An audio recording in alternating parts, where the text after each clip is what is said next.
Okay. Good evening. அஸ்ஸலாமு அலைக்கும். Okay, start பண்ணுவோம் நாம. ஜாயின் பண்றவங்க ஜாயின் பண்ணி கொள்ளட்டும்.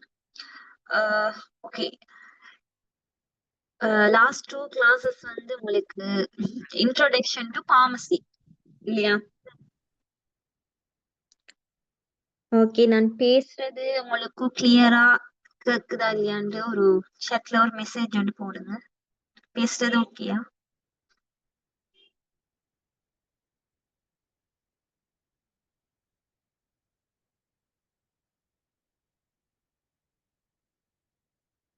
ஓகே, கிளியர் என்று நினைக்கிறேன். ஓகே, லாஸ்ட் டூ கிளாஸஸ் உங்களுக்கு லாஸ்ட் சாட்டர்டே அண்ட் சண்டே வந்து சிம்னா மிஸ் செஞ்சிருப்பாங்க. Introduction to pharmacy. அடுத்தது இன்ட்ரோடக்ஷன் டு டோசேஜ் ஃபார்ம்ஸ். இந்த செக்ஷன் பாத்தீங்களா லாஸ்ட் கிளாஸ்ல? இன்ட்ரோடக்ஷன் டு டோசேஜ் ஃபார்ம்ஸ் சொல்லி dosage form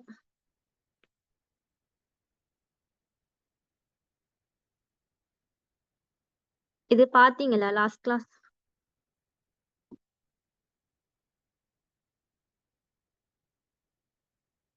okay, introduction to dosage forms பார்த்திருப்பீங்கன்னு நினைக்கிறேன். அந்த டோசேஜ் ஃபார்ம்ஸ்ல தான் நாம இன்றைக்கு படிக்க போறோம். பார்மசியூட்டிக்ஸ்ல. சரி, இப்ப உங்களுக்கு தெரியும், உங்களுக்கு சிலபஸ் கிளாஸ் ஒன்று செய்யப்படலன்னு நினைக்கிறேன். சிலபஸ் செஞ்சீங்களா? உங்களுக்கு எத்தனை சப்ஜெக்ட்ஸ் இருக்கு உங்களோட எக்ஸ்டர்னல் பார்மசியில? எத்தனை சப்ஜெக்ட்ஸ் இருக்கு சொல்லுங்க பாப்போம். ஃபர்ஸ்ட் தெரிஞ்ச சப்ஜெக்ட்ஸ் சொல்லுங்க. இப்ப எக்ஸ்டர்னல் பார்மசி படிக்க வந்திருக்கீங்க, உங்களோட சிலபஸ் உங்களுக்கு நாங்க ஓரியன்டேஷன்ல செஞ்சதுதான், அதுக்கு பிறகு செய்யப்படலைன்னு நினைக்கிறேன். ஓகே, 6 செக்ஷன்ஸ் இருக்கு, 6 சப்ஜெக்ட். மெயினா வந்து பார்மகாலஜி. சரியா? Pharmacology first subject. இதான் வந்து மெயின் சப்ஜெக்ட். உங்களுக்கு உங்களோட எக்ஸ்டர்னல் பேப்பர் எடுத்தேன்னு சொன்னால், சரியா, எக்ஸ்டர்னல் பார்மசி பேப்பர் எடுத்தமென்று சொன்னா அதுல 50 MCQ, கிட்டத்தட்ட 50 MCQ. சரியே, அதோட SCQ பேப்பர் ஒன்று வரும். சரி, அதுல உங்களுக்கு 4 கொஸ்டின்ஸுக்கு மெயினா ஆன்சர் பண்ணணும். இதான் உங்களோட 6 கொஸ்டின் கிட்ட வரும். அதுல நீங்க செலக்ட் பண்ணி 4 கொஸ்டினுக்கு ஆன்சர் பண்ண வேண்டி வரும். அப்ப இந்த 50 MCQக்கும் அதுல எவ்வளவு முக்கியத்துவம், என்னென்ன சப்ஜெக்ட்ல இருந்து வரும்னு பார்த்தோம்னா, பார்மகாலஜி வந்து ஒரு இம்பார்ட்டன்டான பார்ட். ஒரு 30, கிட்டத்தட்ட 30 கிட்ட MCQ. சரி, 30 MCQ கிட்ட, 30 இல்ல, பெர்சன்டேஜ் படி பார்த்தா ஒரு 60% பார்மகாலஜில இருந்து உங்களுக்கு கொஸ்டின் வரும் MCQ. அடுத்தது பார்மசியூட்டிக்ஸ், அடுத்த மெயின் சப்ஜெக்ட். சரி, பார்மசியூட்டிக்ஸ். அடுத்த சப்ஜெக்ட் லோ அண்ட் எத்திக்ஸ். உங்களுக்கு ஒரு தனியா ஒரு கிளாஸ் ஒன்று நான் செய்றேன். சரியே, சிலபஸ பத்தி மட்டும். அது பெரிய கிளாஸ் என்று வராது, ஒரு 1 hour 2 hour அப்படி எடுக்காது, ஒரு half an hour செஞ்சாலே போதும். உங்களுக்கு மேபி நாளைக்கு என்றாலும் அதை நான் செஞ்சுட்டு நம்மளோட சப்ஜெக்டுக்குள்ள போகும். இந்த சிலபஸ் தெரியாம உங்களுக்கு படிக்கிற கஷ்டம் தானே. அப்ப நாளைக்கு ஒரு half an hour first class start பண்ணி ஒரு half an hourக்கு உங்களுக்கு சிலபஸ் மட்டும் செஞ்சுட்டு என்னென்ன பாடம் இருக்கு, அதுல என்னென்ன சப்ஜெக்ட்ஸ் இருக்கு எங்க விஷயத்த கிளியர் பண்ணிட்டு அதுக்கு பிறகு சப்ஜெக்டுக்குள்ள போகும். இன்னைக்கு நான் நார்மலா இந்த சப்ஜெக்ட்ஸை மட்டும் உங்களுக்கு சொல்லி விடுறேன். Fourth one பார்மகோக்னசி.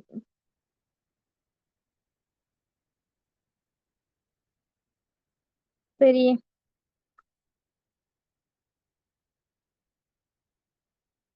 அடுத்தது fifth one pharmaceutical chemistry.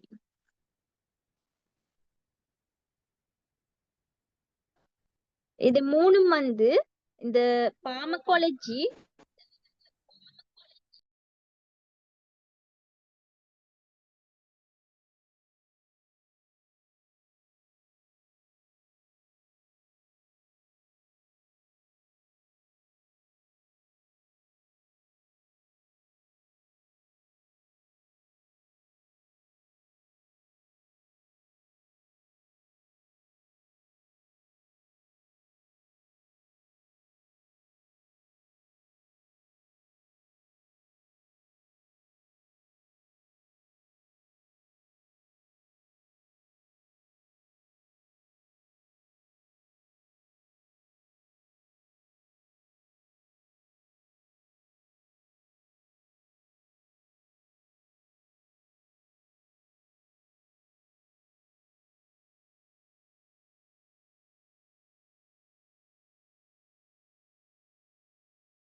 Okay.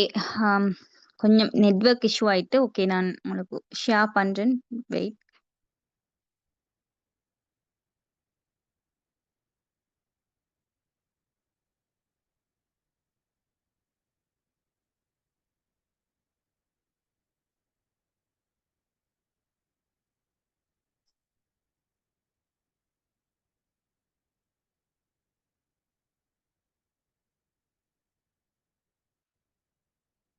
Okay.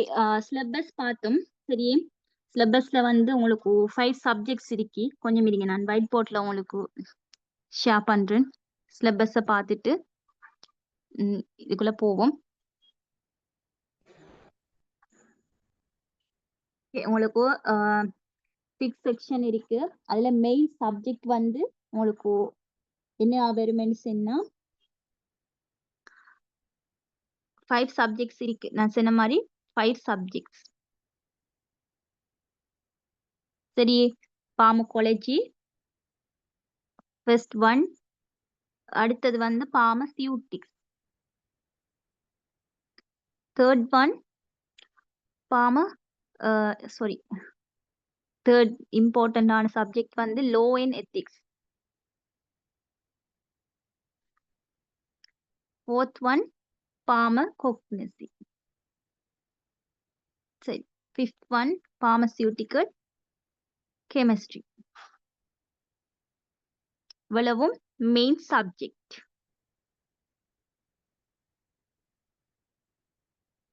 ஓகேயா? இதுல மெயினா உங்களுக்கு இம்பார்ட்டன்ஸ் கொடுத்து பார்க்க வேண்டிய செக்ஷன் வந்து பார்மகாலஜி.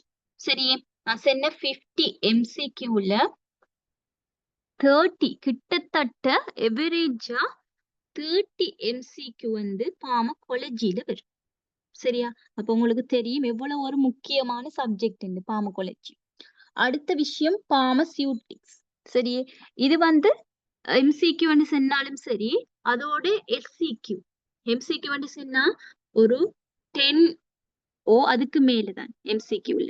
சரி, அதுக்கு கூடத்தான் வரும் MCQல. அதோடு சேர்த்து SCQலயும் ஒரு 2 கொஸ்டின்ஸ் வரதுக்குரிய சான்ஸ் வந்து பார்மசியூட்டிக்ஸுக்கு இருக்கு. ஓகேயா?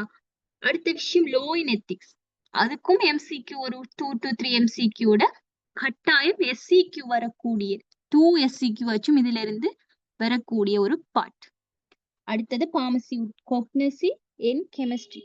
இது ரெண்டும் MCQவும் வரும். அதோட உங்களுக்கு SCQ வந்து கட்டாயம் ஒவ்வொன்றிலையும் ஒன்னோடு வரும். அப்ப இப்ப உங்களுக்கு தெரியணும் ஒவ்வொரு சப்ஜெக்டும் எவ்வளவு இம்பார்ட்டன்ஸ் கொடுத்து படிக்கணும், எவ்வளவு வெயிட்டான சப்ஜெக்ட்ஸ் சொல்லி உங்களுக்கு இப்ப ஒரு சிலபஸ், ஒரு சப்ஜெக்ட் நீங்க படிக்க போற விஷயம் இப்ப உங்களுக்கு கிளியரா இருக்கணும். சரி, ஓகே. அப்ப நாங்க வந்து பார்மசியூட்டிக்ஸோட உங்களுக்கு ஒரு 2 months முடிய பார்மகாலஜி வந்து பேரலலா கொண்டு போவோம். சரியே, இதான் எங்கட ஒரு பிளானிங், ஃபியூச்சர் பிளானிங்ல பார்த்தோம்னா உங்களுக்கு இப்ப ஃபர்ஸ்டுக்கு உங்களுக்கு நாங்க கொண்டு போறது பார்மசியூட்டிக்ஸ். அதுவும் என்ன பார்மகாலஜி ஒரு 60% இம்பார்ட்டன்ஸ் கொடுக்கணும்.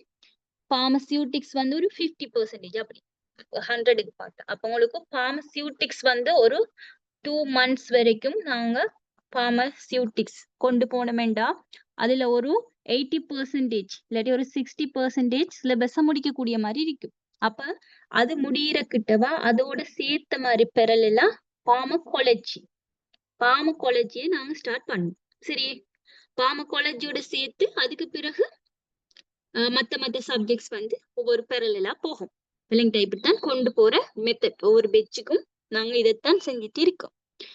அதே மாதிரி உங்களுக்கும் செய்யறதுக்கு இருக்கேன். சரி, ஓகே. அப்ப இப்ப படிக்க போறது இந்த 2 monthsக்கு நீங்க படிக்க போற விஷயம் வந்து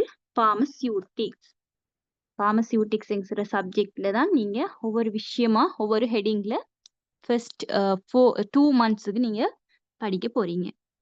சரி, அப்ப இன்றைய கிளாஸ்ல நான் உங்களுக்கு பார்மசியூட்டிக்ஸ்ல மெயினா ஃபர்ஸ்டுக்கு டோசேஜ் ஃபார்ம்ஸ் இருக்கு.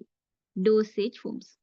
அப்ப இன்றைய பாடத்துல நாம் படிக்க போறது one of the dosage forms liquid. சரி, இப்ப நான் உங்களுக்கு ஒரு கொஸ்டின் கேக்கு. சரி, நான் வைட் போர்டை க்ளோஸ் பண்றேன். இதுக்கு போவோம்.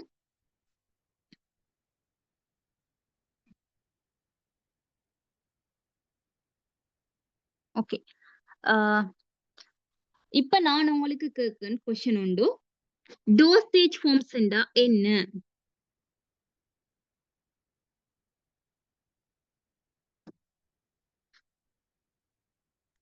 கேள்விப்பட்டிருக்கீங்களா டோசேஜ் ஃபார்ம்ஸ் லாஸ்ட் கிளாஸ்ல? யார் சரி டோசேஜ் ஃபார்ம்ஸ் என்ன?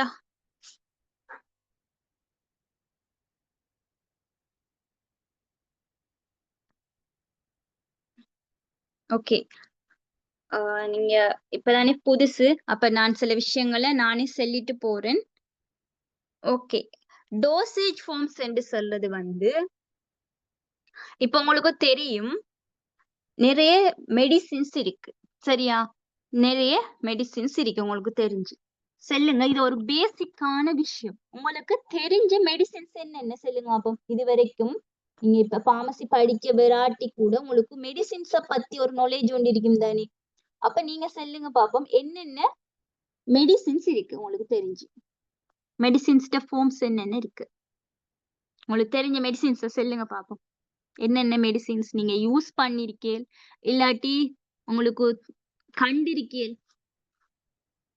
நார்மலா எல்லாருக்கும் டெப்லெட்ஸ் தெரியும் இல்லையா? டெப்லெட்ஸ் சரி, வேற அப்படி.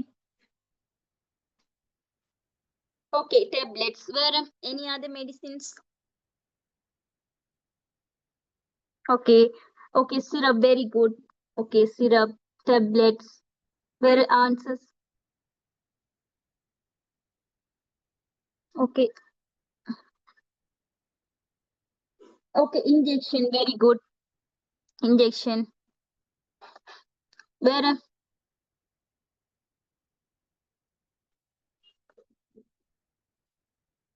Okay, cream, very good. Okay, cream, cream. வேற? தெரிஞ்சதை சொல்லிட்டு போங்க. மெயின் இதை பத்தி தான் நான் படிக்க போறோம்.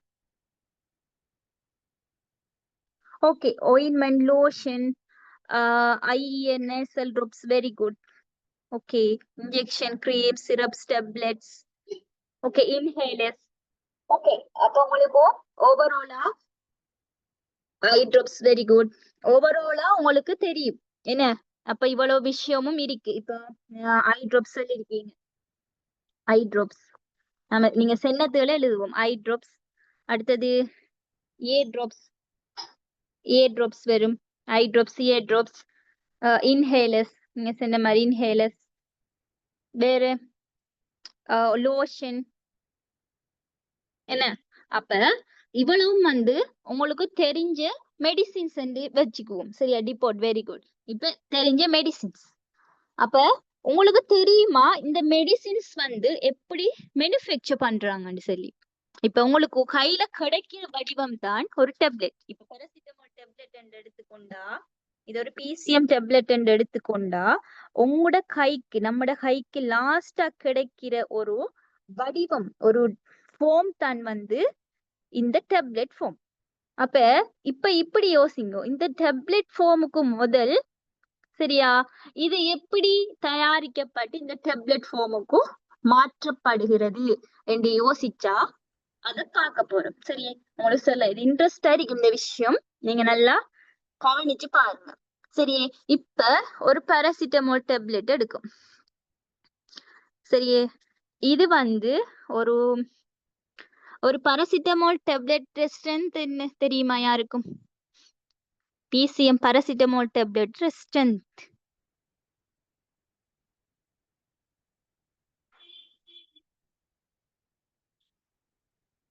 1 கிராம்ங்கிறது வந்து ஸ்ட்ரென்த் இல்ல, சரியா? அது வந்து ஒரு இதுக்கு முதல் தெரியாட்டியும் படிச்சுக்கோங்க. இந்த பார்மசியூட்டிக்ஸ் நல்ல இன்ட்ரெஸ்டிங்கான பாடம். இன்ட்ரெஸ்டா படிச்சா பார்மசி தான், பார்மசி, பார்மகாலஜி எல்லாமே வடிவா விளங்கி படிச்சா என்ன விஷயம்டா, இப்ப நீங்க பார்மசிஸ்ட் ஆகினேலண்டா, இப்ப நீங்க தெளிவா இத படிச்சு எடுத்தேன்னு சொன்னா ஒரு ட்ரக்க வந்து நீங்க கண்டுபிடிக்கிற மாதிரி ஒரு நாலேஜ் எடுத்துக்கொள்ளலாம். விளங்கிட்டா? அப்ப நான் சொல்றேன் கேளுங்க. இப்ப இது ஒரு பாராசிட்டமால் டேப்லெட். சரி, இதுல ஸ்ட்ரென்த் வந்து 500 மில்லிகிராம். இது ஸ்ட்ரென்த் வேற. சரியா, ஸ்ட்ரென்த்ங்கிறது வேற. இதுக்கு பிறகு நீங்க பிசிஎம் டேப்லெட் பாராசிட்டமால் டேப்லெட்டை கண்டா நீங்க இந்த ஸ்ட்ரென்த்தை பாருங்க. அதுல 500 மில்லிகிராம் இருக்கும். சரியா, அதோட வெயிட்ட பாருங்க. ஒரு பாராசிட்டமால் டேப்லெட்டோட வெயிட்ட பார்த்தேன்டா, நிறை வெயிட் வந்து எப்படி இருக்குமெண்டா ஒரு 1 கிராம் இருக்கும்.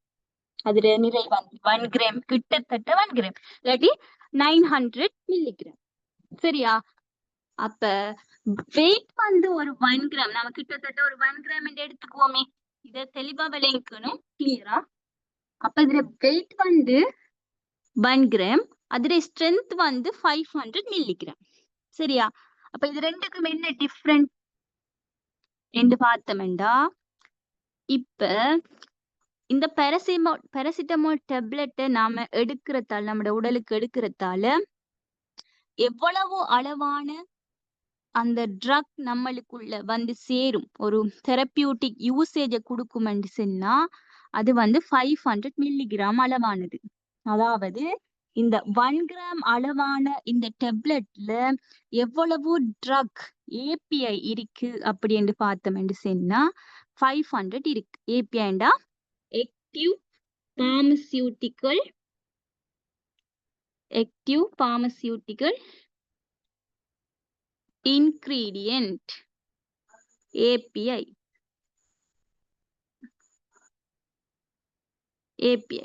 சரியா, API. அப்ப சொல்லுங்க, இதுல API active pharmaceutical ingredient paracetamol, மொத்தத்துக்கு பாராசிட்டமால் தான் இதுல இருக்கிற API. சரியா, பாராசிட்டமால் தான் இதுல இருக்கிற API. அப்ப மிச்சம் ஒரு இதுல வெயிட் வந்து 1 கிராம்டா, மிச்சமா இருக்கிற 500 மில்லிகிராமும் என்னவா இருக்கும்? இதுல மொத்த வெயிட் வந்து 1 கிராம், அதுல இருக்கிற மருந்துட அளவு, ஆக்டிவான மருந்துட அளவு 500 மில்லிகிராம். அப்ப மிச்சமா இருக்கிற 500 மில்லிகிராம் என்ன? எக்ஸிபியன்ஸ். Very good. அப்ப இதுல மிச்சமா இருக்கிற மிச்ச பார்ட் வந்து இந்த 500 மில்லிகிராம் வந்து என்னவா இருக்கும்னு கேட்டா எக்ஸிபியன்ஸா இருக்கும். விளங்கிட்டா? தெளிவா விளங்கணும் இந்த விஷயத்தை. இந்த எக்ஸிபியன்ஸ், இந்த ஆக்டிவ் பார்மசியூட்டிக்கல் இன்கிரீடியன்ட் எல்லாம் மிச்சம் கிளியரா விளங்க வேண்டிய விஷயம். ஏண்டா இதை வச்சுத்தான் உங்களுக்கு பின்னுக்கு படிப்பிக்க போறேன். சரி, ஓகே. இந்த விஷயம் நான் திருப்பி ஒரு தெளிவான பேராகிராஃப்ல காட்டுன்னு பாருங்க. ஒரு இதுல பாருங்க சொன்ன விஷயத்த.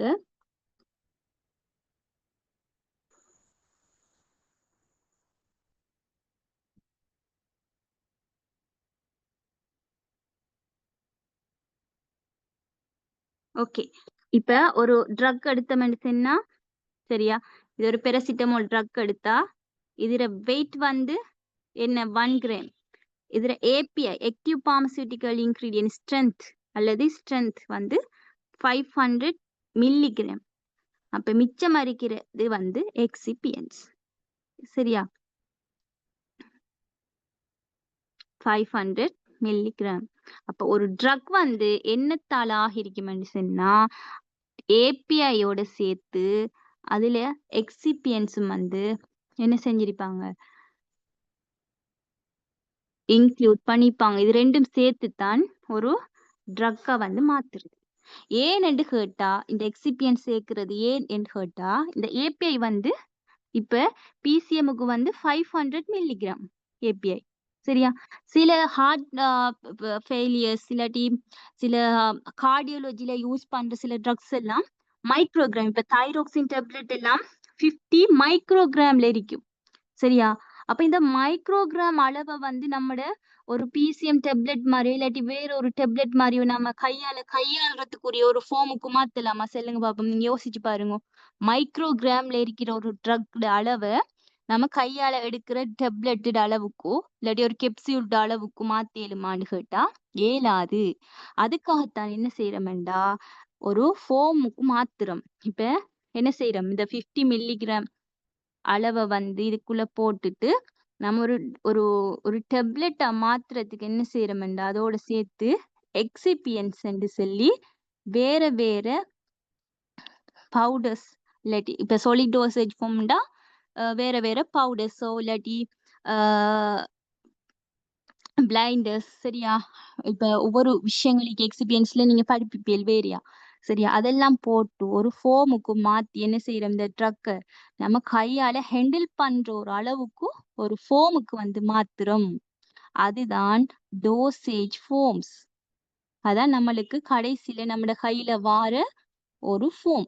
அப்ப ஃபர்ஸ்ட்டுக்கு இந்த மருந்துகள் வந்து எப்படி இருக்கும் என்று பார்த்தோம்டா, இப்ப நாம மருந்துகள் வந்து அடிப்படையா எங்க இருந்து எடுக்கிறேன்னு கேட்டா எங்க இருந்து எடுப்போம், அடிப்படையில மருந்துகள் அதுல சோர்சஸ் என்ன சொல்லுங்க பாப்போம். ட்ரக்ஸ்ட சோர்சஸ் இப்ப உங்களுக்கு இப்ப பாராசிட்டமால் டேப்லெட் உங்களோட கையில வருது, அந்த பாராசிட்டமால் என்கிறது எங்க இருந்து வந்திருக்கும், அதுல சோர்ஸ் எங்க சொல்லுங்க பாப்போம். யோசிச்சு பாருங்க, இதெல்லாம் யோசிச்சு படிக்கக்குள்ள இன்ட்ரெஸ்ட் ஆയിരിக்கும் மிச்சம். Okay, plants, very good. Okay, பிளான்ட்ஸ்ல இருந்து இருந்திக்கும். Any other forms?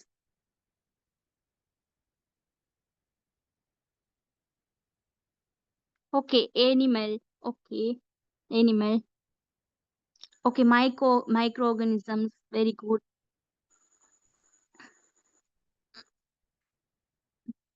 ஓகே, அப்ப எங்க இருந்து இந்த ட்ரக்ஸ்கள் வருதுன்னு பார்த்தோம்னா, சரியா? ட்ரக்ஸ் வந்து அதோட சோர்ஸ் எங்க இருந்து, அப்ப சோர்ஸ்களை பார்த்தோம்னா ட்ரக்ல சோர்சஸ் எங்க இருக்குன்னு பார்த்தோம்னா ஒன்று வந்து நீங்க சொன்ன மாதிரி பிளான்ட்ஸ்ல இருந்து வரும், சரியா? அப்ப பிளான்ட்ஸ்ல இருந்து அதுல லீஃபோ இலைகளோ இல்லாட்டி அதுல வேர்கள் ரூட்ஸ் இல்லாட்டி அதுல பார்ட்ஸ்ல இருந்து ஒவ்வொரு பார்ட்லயும் இப்போ சில பிளான்ட் எடுத்தா அதுல லீஃப்ல ஒரு மருந்து இருக்கும், வேர்ல ஒரு மருந்து இருக்கும். அப்ப ஒவ்வொரு பார்ட்டையும் வச்சு ஒவ்வொரு மருந்து என்ன செய்வோம், பிரிச்செடுப்போம். இதெல்லாம் படிப்போம் நாம ஃபார்மகோக்னசில இதை டீப்பா படிப்போம், எப்படி இந்த பிளான்ட்ல இருந்து லீஃப்ல இருந்து எப்படி மருந்துகளை பிரிச்செடுக்கிற அதுக்கு என்னென்ன டெக்னிக்ஸ் யூஸ் பண்றாங்க. அப்ப இதெல்லாம் படிக்க கூட உங்களுக்கு மிச்சம் இன்ட்ரெஸ்ட் அதிகம். நீங்களே ஒரு ட்ரக்க வந்து பிளான்ட் இருந்து பிரிச்சு எடுத்து செஞ்சாலும் செய்வேல் ஃபியூச்சர்ல, சரி? ஓகே, அப்ப பிளான்ட்ல இருந்து எடுப்போம். அடுத்தது எனிமல். இப்ப இன்சுலின் எல்லாம் கேள்விப்பட்டிருக்கீங்க, அந்த இன்சுலின் அதங்களை எங்க இருந்து எடுக்கிறேன்டா எனிமல்ல இருந்து எடுப்போம். அது ஒரு ஹோமோன், இன்சுலின் ஹோமோன் இல்லையா?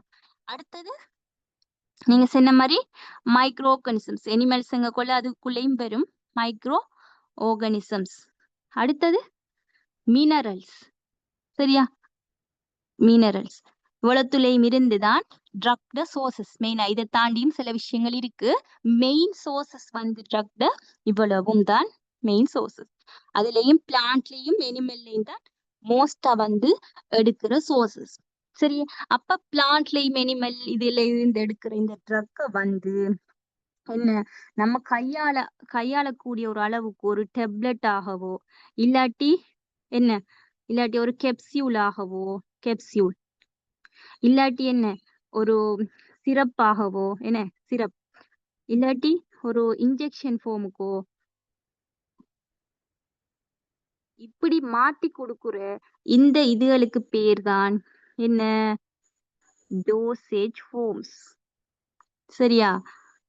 Dosage forms. அப்ப இந்த இந்த இந்த பிளான்ட்ஸ்ல இருந்து சோர்ஸ்ல இருக்கிற இந்த ட்ரக்கை கொண்டு வந்து நாம கையாளக்கூடிய ஒரு ஃபார்முக்கு மாத்துற அந்த இதுதான் டோசேஜ் ஃபார்ம்ஸ். அப்ப இதுக்கு பிறகு இந்த விஷயம் எல்லாம் உங்களுக்கு கிளியர் ஆகணும். அப்ப டோசேஜ் ஃபார்ம்ஸ்ண்டா என்ன என்று பார்த்தோம்னா பிசிக்கலா நாம கையாளக்கூடிய ஹேண்டில் பண்ணக்கூடிய மாதிரி ட்ரக்கை வந்து மாத்தி கொள்றதுதான் டோசேஜ் ஃபார்ம்ஸ், சரியா? அப்ப சில பிளான்ட்ஸ்ல இருந்து இல்லாட்டி அனிமல்ஸ்ல இருந்து அந்த ட்ரக்கை வந்து பிரிச்செடுக்க கொள்ள அது ஒரு லிக்யூட் அரிக்கலாம், இல்லாட்டி அது ஒரு என்ன ஒரு பவுடர் அரிக்கலாம், இல்லாட்டி ஒரு எக்ஸ்ட்ராக்ட் அரிக்கலாம், ஒரு லிக்யூட் அரிக்கலாம். அப்ப அதை நாம டிரெக்டா என்ன செய்யலாது, எடுக்க இயலாதுங்கிறதுக்காக ஒரு டோசேஜ் ஃபார்ம், ஒரு டெப்லெட் ஆகவோ இல்லாட்டி என்ன ஒரு இன்ஜெக்ஷன் ஆகவோ இல்லாட்டி ஒரு கெப்சியூல் ஆகவோ இல்லாட்டி ஒரு கிரீம் ஆகவோ அதுல வெவ்வேறு வடிவங்களை மாத்தி நாம் என்ன செய்யறோம், அதை வடிவமைக்கும் டோசேஜ் ஃபார்ம்ஸா மாத்துறோம். அதுதான் டோசேஜ் ஃபார்ம்ஸ். சரி, அப்ப உங்களுக்கு இதுக்கு பிறகு டோசேஜ் ஃபார்ம்ஸ் என்னங்கிற விஷயம் கிளியர் ஆயிருக்கும். அதோட ஒரு ட்ரக்ல இருக்கிற ஏபிஐ என்ன, அடுத்தது எக்ஸிபியன்ஸ் என்னங்கிற விஷயமும் இதுக்கு பிறகு உங்களுக்கு கிளியர் என்று நினைக்கிறேன். இந்த இவ்வளவு விஷயமும் தெரியாம இன்றைக்கு நான் லிக்விட் டோசேஜ் ஃபார்ம்ஸ் என்ன செய்ய இயலாது, படிப்பிக்கல. உங்களுக்கும் டோசேஜ் ஃபார்ம்ஸ் என்றாலே என்னன்னு தெரியாம லிக்விட பத்தி படிக்க இயலாது. இப்போ உங்களுக்கு கிளியர் தானே டோசேஜ் ஃபார்ம்ஸ்? ஓகே, நாம இன்றைய பாடத்துக்குள்ள போவோம். சரி, அப்ப டோசேஜ் ஃபார்ம்ஸ் சொன்னா என்னங்கிற விஷயம் உங்களுக்கு தெரிஞ்சிருக்கும். அப்ப உங்களோட சிலபஸ்ல டோசேஜ் ஃபார்ம்ஸ்ல என்னென்ன டோசேஜ் ஃபார்ம்ஸ் இருக்குங்கிற விஷயத்த பார்ப்போம். சரியா?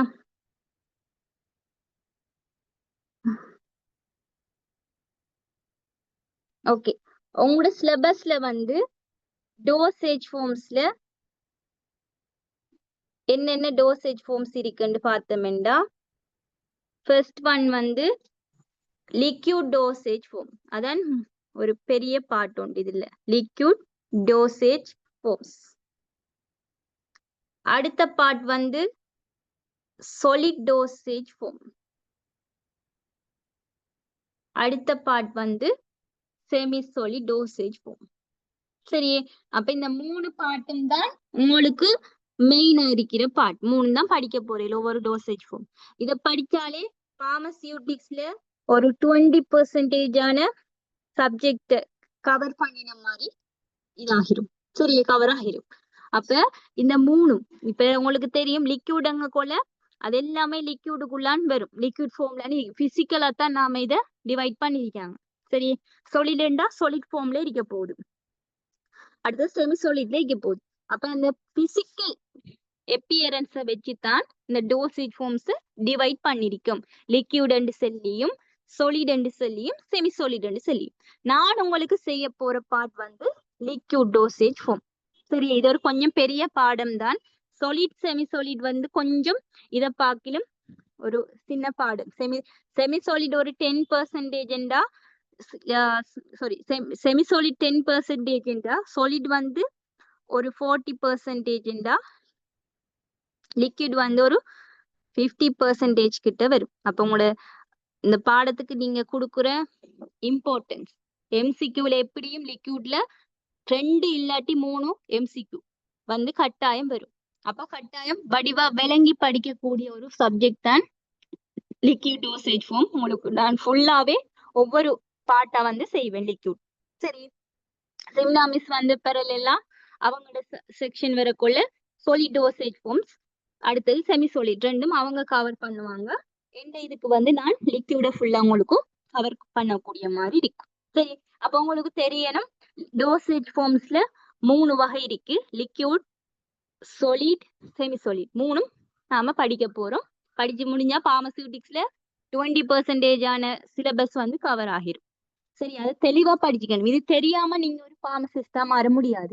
ஏன்டா நீங்க இப்ப நீங்க ஒரு கம்யூனிட்டி பார்மசில போய் ஒர்க் பண்ண போறேன், இல்லாட்டி பார்மசிஸ்ட் ஆகி அங்க ஒர்க் பண்ற ஒரு நிலைமைக்கு போறேன்டா, இப்ப ஒரு பார்மசில எத்தனை வகையான இது இருக்கும் என்ன, அப்ப அத்தனை வகையான டோசேஜ் ஃபார்ம்ஸுக்கும் உரிய நாலேஜ் ஒரு பார்மசிஸ்ட் அவங்களுக்கு இருக்கணும். நீங்க தான் மத்தவங்களை கைட் பண்ண போறீங்க, விளங்கிட்டா?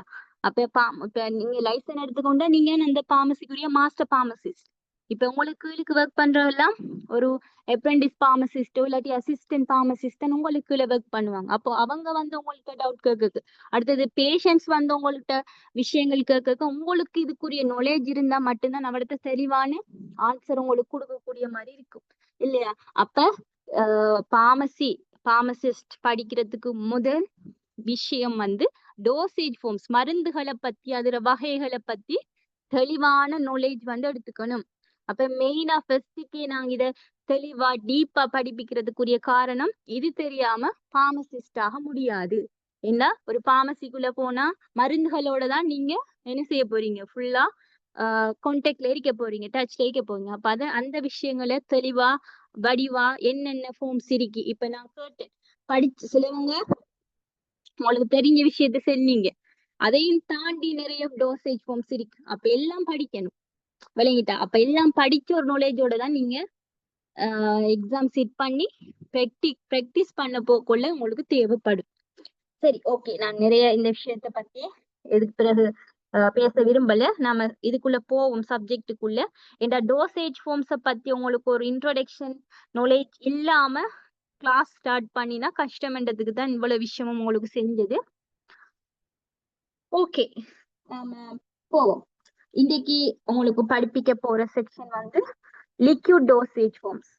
சரி, அப்ப உங்களுக்கு தெரியும் டோசேஜ் ஃபார்ம்ஸ் என்ன விஷயம், அது ஏன் தேவைங்கிற விஷயமும் உங்களுக்கு இப்ப தெரிஞ்சிருக்கும். ஓகே, இன்றைக்கு படிக்க போற பாடம் வந்து லிக்விட் டோசேஜ் ஃபார்ம்ஸ். சரியே? ஓகே, இதோட ஒப்ஜெக்டிவ்ஸ் பார்ப்போம் ஒவ்வொன்றா. Introduction to types of liquid dosage form. இப்ப டோசேஜ் ஃபார்ம்ஸ் டைப் படிச்சோம். அடுத்தது லிக்விட் டோசேஜ் ஃபார்ம் டைப்ஸ் வந்து படிக்க போறோம். அது ஒரு ஒப்ஜெக்டிவ் இதுல இருக்கிறது. அடுத்தது classification of liquid dosage forms. அப்ப லிக்விட் டோசேஜ் ஃபார்ம்ஸ் என்றா அது எப்படி வகை வகையா பிரியும், அதோட கிளாசிபிகேஷன் என்ன, அதை எப்படி வந்து பிரிக்காங்கிற விஷயம். அடுத்தது கேரக்டரிஸ்டிக்ஸ். சரியா? அப்ப லிக்விட் டோசேஜ் ஃபார்ம் கேரக்டரிஸ்டிக்ஸ், தன்மைகள் என்னங்கிற விஷயம். கேரக்டரிஸ்டிக்ஸ் அதுல தன்மைகள் எப்படியான விஷயங்களை கொண்டிருக்கும் என்று. அடுத்தது அட்வான்டேஜஸ் இன் டிஸ்அட்வான்டேஜஸ். சரியா? அப்ப ஒரு எல்டிஎஃப் ஒரு லிக்விட் டோசேஜ் ஃபார்ம் எடுத்தா அதுல நன்மைகளும் இருக்கும் தீமைகளும் இருக்கும். அப்ப ஒவ்வொன்றையும் ஒவ்வொரு டோசேஜ் ஃபார்முக்கும் இது படிப்போம். சரியா?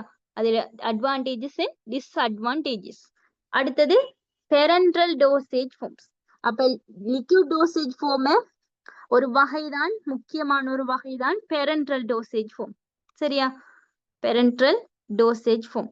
அப்ப அந்த பெரன்ட்ரல் டோசேஜ் ஃபார்ம்ஸ்ல என்னென்ன விஷயம் என்னென்ன இருக்கு, அந்த விஷயங்கள் எல்லாம் இதுக்குள்ள வரும், இந்த மூணுக்குள்ளையும் பெரன்ட்ரலுக்குரியது.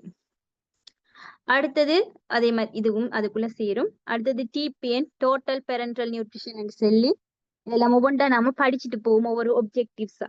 லிக்விட் டோசேஜ் ஃபார்ம்ஸ் முடியக்குள்ள இதுக்குரிய விஷயங்கள் எல்லாம் உங்களுக்கும் என்ன கிளியர் பண்ணக்கூடிய மாதிரி இருக்கும்.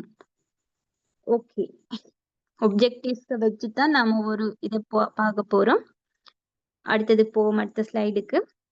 ஏதும் டவுட்ஸ் என்று சொன்னா சொல்ற விஷயங்கள்ல அடுத்து என்ன செஞ்சுக்கோங்க, கிளியர் பண்ணிக்கோங்க. Okay okay, liquid dosage forms definition பார்ப்போம். சரியா? லிக்விட் டோசேஜ் ஃபார்ம்ஸ் டெஃபினிஷன் பார்க்க போறோம். என்ன விஷயம் லிக்விட் டோசேஜ் ஃபார்ம்ண்டா என்ன விஷயம் என்று பார்த்தோம்டா, liquid form of a drug. இப்ப உங்களுக்கு தெரியும் ட்ரக்ண்டா ஏபிஐ, ஆக்டிவ் பார்மசியூட்டிக்கல் இன்கிரீடியன்ட். அப்ப அந்த ஆக்டிவ் பார்மசியூட்டிக்கல் இன்கிரீடியன்ட் அந்த ட்ரக்ட லிக்விட் ஃபார்ம். சாலிட் ஃபார்ம் வந்து வேறையா படிப்போம், சாலிட் டோசேஜ் ஃபார்ம். இப்போ இங்க படிக்க போறது லிக்விட் ஃபார்ம். அப்ப liquid form of a drug. அப்ப ஒரு ட்ரக்ட liquid form used as a drug or medication intended for administration or consumption. சரியா? அப்ப இந்த liquid form of drug the liquid form used as a drug or medication. அப்ப அது drug ஆகவோ அல்லது ஒரு மெடிகேஷன் ஆகவோ பாவிக்கப்படுது, யூஸ் பண்ணப்படுது. intended for எதுக்காக? administration or consumption. நாம் அதை எடுத்துக்கொள்றதுக்கு இல்லாட்டி நுகர்வதற்காக. விளங்கிட்டா? இவ்வளவு வந்து ஒரு எல்டிஎஃப் சொன்னா என்னங்கிறதுக்குரிய டெபினிஷனா வந்து வரும். சரியே? அப்ப என்ன விஷயம் டெபினிஷனை பாருங்க. Liquid form of drug. அப்ப solid dosage form and solid form of a drug.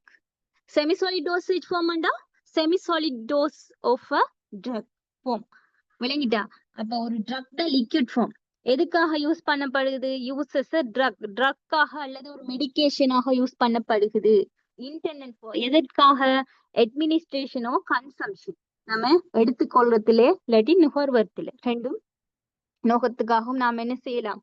இந்த ட்ரக்கை பாவிச்சு கொள்ளலாம். சரி, liquid form. Okay, liquid dosage forms are sterile or non sterile. Okay, இந்த விஷயத்தை பார்ப்போம்.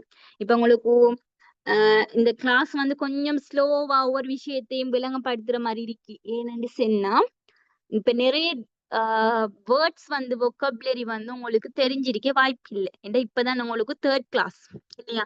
இப்ப இதுல வந்து இருக்கிற டோசேஜ் ஃபார்ம்ஸா இருக்கட்டும், இல்லாட்டி சில இப்ப நான் சொல்ல இந்த ஸ்டெரைல், இப்படி இந்த வேர்ட்ஸ் வந்து உங்களுக்கு பழக்கம் இல்லை. ஒரு ஒரு 5 to 6 கிளாஸ் போகக்குள்ள இதெல்லாம் பழகிருவீங்க நீங்க. சரியா? இப்ப உங்களுக்கு இது என்னடா புதுசா இருக்கு, இங்கிலீஷ்ல இருக்கு, இல்லாட்டி குழப்பமா இருக்கு, விளங்குது இல்ல என்கிற விஷயம் எல்லாம் எல்லா பெட்ச்லயும் ஃபர்ஸ்ட்டுக்கு ஒரு ஒரு 6-7 கிளாஸ் வரைக்கும் எல்லாரும் ஸ்ட்ரகிள் ஆகிற ஒரு பாயிண்ட். அதுக்கு பிறகு என்ன செஞ்சிருவாங்க, இந்த வேர்ட் எல்லாம் இப்ப ஸ்டெரைல்ங்கிற வேர்ட் வந்து இன்றைக்கு உங்களுக்கு புதுசா இருக்கு. சரியா? இன்றைக்கு இந்த ஸ்டெரைல்ங்கிற விஷயம் உங்களுக்கு புதுசு. இதே வேர்ட் வந்து இன்றைக்கு இதுக்குரிய விஷயத்தை விளங்கினேல்டா உங்களோட பார்மசி முடியங்காட்டிலும் இந்த ஸ்டெரைல்ங்கிற வேர்ட் வந்து ஒரு 1000 தரத்துக்கு மேல வந்துடும் ஒவ்வொரு விஷயத்திலயும்டா அது உங்களுக்கு பழக்கமாகிரும். விளங்கிட்டா? அப்ப இப்ப பயப்பட தேவையில்லை இந்த விஷயத்த, இந்த நியூ வேர்ட்ஸ பார்த்து. ஏன்னா உங்களுக்கு மிச்சம் கிளியரா ஸ்லோவா தான் ஃபர்ஸ்ட்டுக்கு கொண்டு போவோம். நீங்க இதை பிடிச்சி எடுக்கங்காட்டிலும் அதுக்கு பிறகு உங்களுக்கு மிச்சம் ஈஸியா இருக்கும். அதுக்கு பிறகு நீங்க பிடிஎஃப் பார்த்து நீங்களே விளங்கக்கூடிய மாதிரி இருக்கும். விளங்கிட்டா? அப்ப பயப்பட தேவையில்ல யாரும் இந்த விஷயங்களை பார்த்து. உங்களுக்குரிய டவுட்ஸ், அதுக்குரிய உங்களுடைய என்னென்ன ஸ்ட்ரகிள்ஸ் ஃபேஸ் பண்றீங்க எல்லா விஷயத்தையும் எங்கள்கிட்ட வடிவா கிளியரா பேசலாம். சரியா? அடுத்தது ரெக்கார்டிங்ஸ் பார்த்து நிறைய பேர் படிக்கிறீங்க. ஓகே, நீங்க ஏதும் அதுக்குரிய வெளிடான ரீசன் இருந்து படிக்கிறது ஓகே. பட் வந்து எல்லா நாளும் ரெக்கார்டிங்ஸே நம்பிட்டு இருக்காதீங்க. லைவ் கிளாஸ்ல ஜாயின் ஆகி படிக்க பாருங்க. இந்த எவ்வளவுதான் நீங்க ரெக்கார்டிங்ஸ் படிச்சாலும் ஒரு லைவ் கிளாஸ்ல ஜாயின் ஆகி படிக்கிறதுக்குரிய இது வந்து உங்களுக்கு கிடைக்காது அந்த ரெக்கார்டிங்ஸ்ல. நாங்க கண்ட அனுபவத்துல சொல்றோம். நாங்க ரெக்கார்டிங்ஸ் தருவோம், இல்லைன்னு இல்ல ஒவ்வொரு கிளாஸ்க்கும். ஆனா மேக்சிமம் கிளாஸ்ல ஜாயின் ஆகி கேட்கிற இப்ப நான் கொஸ்டின் கேட்டா நீங்க அவர்கிட்ட யோசிப்பீர், யோசிச்சு ஒரு ஆன்சர் கொடுக்க அது வந்து வேற எஃபெக்டிவா கொடுக்கும் இல்லையா? அப்ப நாங்க கண்ட விஷயங்கள் ரெக்கார்டிங்ஸ் பார்த்து பார்த்து படிச்சு நிறைய பேர் அப்படியே ஸ்டோர் ஆகி இருக்கிறது. நாங்க ஓரியன்டேஷன்ல சென்ன விஷயம். அதனால உங்களுக்கு மந்த்லி டெஸ்ட்ங்கிறது கட்டாயம் நடக்கும். இப்ப இந்த மந்த் எண்ட்ல என்னென்ன விஷயங்கள் படிச்சோம் அதுல கட்டாயம் உங்களுக்கு டெஸ்ட் நடக்கும். விளங்கிட்டா? அப்ப டெஸ்ட் மேக்சிமம் எம்சிக்யூ அதான் இருக்கும். இப்போதைக்கு எம்சிக்யூல தான் கொண்டு போவோம். அப்ப எப்படியோ ரெக்கார்டிங்ஸ் பாக்குறவங்க இருந்தாலும் அந்த மந்த்துக்குள்ள அந்த மந்த்துக்குரிய ரெக்கார்டிங்ஸ பார்த்து படிச்சு எல்லாரும் கட்டாயம் டெஸ்ட்டுக்கு சிட் பண்ணணும். டெஸ்ட்டுக்கு சிட் பண்ணாதவங்க அடுத்த மந்த் கிளாஸுக்கு வந்து என்டர் ஆக இயலாது. அதான் எங்கட சிஸ்டம். சரி, ஓகே ஓகே. இப்ப பாப்போம். ஸ்டெரைல் என்ற வேர்ட் வந்து கேள்விப்பட்டிருக்கீங்களா? அதுக்கு முதல் ஸ்டெரைல் என்ற என்ன? ஸ்டெரைல்ங்கிற விஷயம்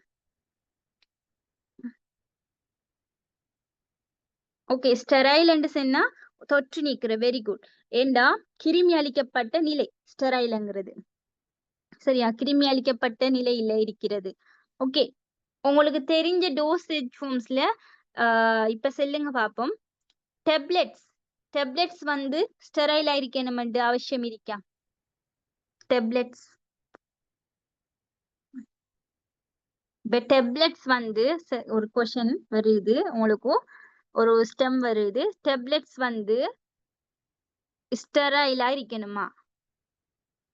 ஓகே, இருக்க தேவையில்ல. நோ. ஏன் சொல்லுங்க பாப்போம். ஏன் ஸ்டெரைலா இருக்க தேவையில்ல? யோசிங்க, இந்த விஷயங்களை யோசிச்சு பாருங்க என்னன்னு.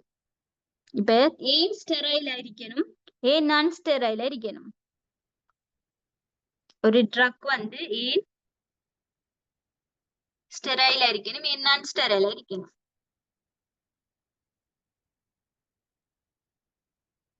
யோசிச்சீங்களா? ஓகே, இது இப்படி ஒரு கொஸ்டின் கேட்கன். இப்ப அடுத்த கொஸ்டின் கேட்கன். ஒரு இன்ஜெக்ஷன், நீங்க போற ஒரு இன்ஜெக்ஷன் இருக்குதானே, அது ஸ்டெரைலா இருக்கணுமா? கட்டாயம் இன்ஜெக்ஷன்.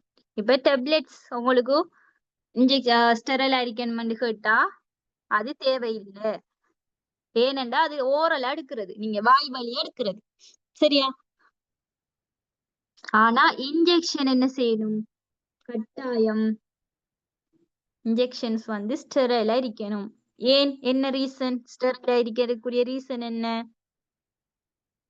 என்ன ரீசன் என்று கேட்டா, இன்ஜெக்ஷன் வந்து டிரெக்டா வந்து நாம பிளட்டுக்குள்ள என்ன செய்யறோம்? இன்சர்ட் பண்றோம். இன்ஜெக்ஷனை எதுக்குள்ள இன்சர்ட் பண்றோம்? இப்ப ரெண்டு விஷயம் இருக்கு இதுக்குள்ள பாருங்க. இப்ப ஒரு டெப்லெட்டை நாம வாய் வழி மூலமா எடுக்கும், சரியா? அப்ப அந்த டெப்லெட் போய் என்ன செய்யும்? இந்த விஷயங்களை இப்ப தெளிவா விளங்கிக்கோங்க. நான் சொல்றேன் பாருங்க. இப்ப நீங்க ஒரு டெப்லெட் ஒன்று எடுக்கு. இப்ப நீங்க உங்களுக்கு ஒரு தலைவலி வருது, சரியா? தலைவலி வருது. இப்ப ஒருத்தர் வந்து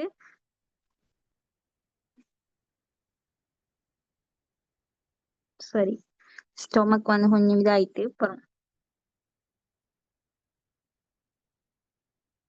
இது வந்து மவுத் வழியா இந்த பிசிஎம் டெப்லெட்டை ஒரு தலைவலிக்கு எடுக்கும், சரியா? அப்ப இது போய் அப்படியே நம்ம ஈசோஃபேகஸுக்குள்ளால போய் வந்து இது வந்து ஸ்டொமக், இதுக்குள்ள போய் என்ன செய்யும்? ஃபர்ஸ்ட்டுக்கு ஒரு டெப்லெட் வந்து என்ன செய்யும்? யோசிச்சு பாருங்க, என்ன செய்யும்? ஒரு டெப்லெட் போய் ஸ்டொமக்குள்ள இருக்கிற அந்த கெஸ்ட்ரைட்டிஸ் ஜூஸ்ல என்ன செய்ய போகுது? கரைய போகுது, டிசால்வ் ஆக போகுது ஃபர்ஸ்ட்டுக்கு. அது எப்படி டிசால்வ் ஆகும்டா, இப்ப தண்ணிக்குள்ள வந்து இப்ப ஒரு லிக்யூடுக்குள்ள இது ஒரு டெப்லெட்டை போட்ட என்ன செய்யும்? என்ன செய்யும்? கொஞ்சம் கொஞ்சமா டிசால்வ் ஆகி அதுக்குள்ள இருக்கிற மருந்தெல்லாம் அப்படியே வெளியாகும். அதே மாதிரி தான் இந்த பிசிஎம் வந்து வாய் வழியா எடுக்கிற பிசிஎம் அப்படியே போய் வந்து என்ன செய்யும்? ஸ்டொமக்குள்ள போய் கரைஞ்சி அதுல ட்ரக் எல்லாத்தையும் என்ன செய்ய போகுது? அது ட்ரக், இதுக்குள்ள இருக்கிற ட்ரக் எல்லாம் கொஞ்சம் கொஞ்சமா வெளியாக போகுது, சரியே? அப்படி வெளியாகிற அந்த ட்ரக் என்ன செய்யும் சொன்னா, இந்த ஸ்டொமக்ல இருந்து என்ன செய்யும்? பிளட்டுக்குள்ள எப்சோர்ப் பண்ணப்படும். இதெல்லாம் நீங்க பார்மகாலஜில பார்மகோகைனெட்டிக்ஸ்ல மிச்சம் தெளிவா இந்த விஷயத்த படிப்பீங்க. இப்ப உங்களுக்கு நார்மலா ஒரு நாலேஜுக்காக இந்த விஷயத்த சுருக்கமா சொல்லுங்க. அப்ப சொல்லுங்க பாப்போம். நாம வாய் வழி மூலமா ஓரல் அடுக்கிற இந்த பிசிஎம் வந்து ஸ்டொமக்குள்ள போய் அதுக்கு பிறகு டிசால்வ் ஆகி அதுக்கு பிறகுதான் பிளட்டுக்குள்ள போகுது. அதான் ஓரல் அட்மினிஸ்ட்ரேஷன். ஓரல் அட்மினிஸ்ட்ரேஷன், சரியா? ஆனா இன்ஜெக்ஷன், சரியா? இன்ஜெக்ஷன் என்ன நடக்குது? இன்ஜெக்ஷன் ஃபார்ம் எடுத்தோம்டா, இன்ஜெக்ஷனை நாம வாய்க்குள்ளே எடுக்கிறோம். அது ஓரல் அட்மினிஸ்ட்ரேஷன் இல்ல. அது வந்து டிரெக்டா என்ன செய்யும் சொன்னா, இது வந்து இப்ப நாம இன்ஜெக்ஷன் என்ன செய்யறோம்டா, இன்ஜெக்ஷன் என்ன செய்யறோம்? இப்ப ஒரு ஊசி என்று சொன்னா, ஊசி மருந்துண்டா, இது ஒரு ஊசி என்று சொன்னா இதுக்குள்ள இருக்கிற மருந்து, இதுக்குள்ள இருக்கிற மருந்து என்ன செய்யறோம்? இதுக்குள்ள இருக்கிற மருந்து டிரெக்டா நம்மட பிளட்டுக்குள்ள, இது பிளட்ண்டா நம்ம ஸ்கினுக்குள்ளால முள்ளுக்கு என்ன இருக்கு? பிளட் இருக்கு டிரெக்டா. அப்ப டிரெக்டாவே பிளட்டுக்குள்ள என்ன செய்யறோம்? இந்த இன்ஜெக்ஷனை இன்சர்ட் பண்றோம். ஆனா ஒரு பிசிஎம் டேப்லெட்டுக்குரிய மெத்தட் வந்து வேறையா இருக்கு, ஒரு இன்ஜெக்ஷனுக்குரிய மெத்தட் வந்து வேறையா இருக்கு. அப்ப சொல்லுங்க பாப்போம், இந்த பிசிஎம் டேப்லெட்டை நாம ஒரு தொற்று நீக்கப்பட்ட நான்ஸ்டெரைல் ஃபார்ம்ல எடுத்தாலும் அது போய் என்ன செய்யும்? ஸ்டொமக்குள்ள போய் அதுல இருக்கிற அசிட்ல வந்து கரைஞ்சி அது வந்து அதுல ஏது மைக்ரோ ஆர்கானிசம்ஸ் இருந்தா அதுக்கு பிறகு அது என்ன செய்யும்? அது என்ன, நம்மட கெஸ்ட்ரைட்டிஸ் ஜூஸ்ல அதுல pH என்ன? pH 2, என்ன கிட்டத்தட்ட 2. அப்ப ஒரு அசிடிட்டி ஃபார்ம்ல இருக்கும் ஸ்டொமக்குள்ள இருக்கிற ஜூஸ். அப்ப அது என்ன செய்யும்? அந்த பிசிஎம் டேப்லெட்ல ஏதும் மைக்ரோ ஆர்கானிசம்ஸ் இருந்தா அது அழிக்கும் அந்த அசிடிட்டி ஜூஸால. அதுக்கு பிறகுதான் அது ஸ்டெரைல் ஆகி பிளட்டுக்குள்ள போகும். அப்ப அந்த பிசிஎம் டேப்லெட் ஓரல் எடுக்கிறதால நம்மளுக்கு என்ன? ஸ்டெரைலா தொற்று நீக்கப்பட்ட நிலைமையில இருக்கணும் என்ற அவசியம் இல்ல. ஆனால் இந்த இன்ஜெக்ஷன் இருக்குத்தானே, இந்த இன்ஜெக்ஷன் வந்து டிரெக்டா பிளட்டுக்குள்ள போறதால அது கட்டாயம் ஸ்டெரைல் தொற்று நீக்கப்பட்ட கண்டிஷன்ல தான் இருக்கணும். இல்லாட்டி என்ன நடக்கும் சொல்லுங்க பாப்போம். இப்ப இந்த இன்ஜெக்ஷன் நான் ஸ்டெரைல் ஃபார்ம்ல நாம எடுத்தால் என்ன நடக்கும்? என்ன பிரச்சனை வரும்? யோசிச்சு பாருங்க.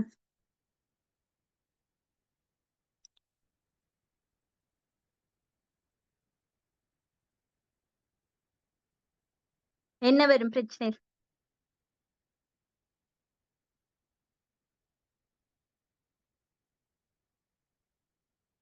Any answers?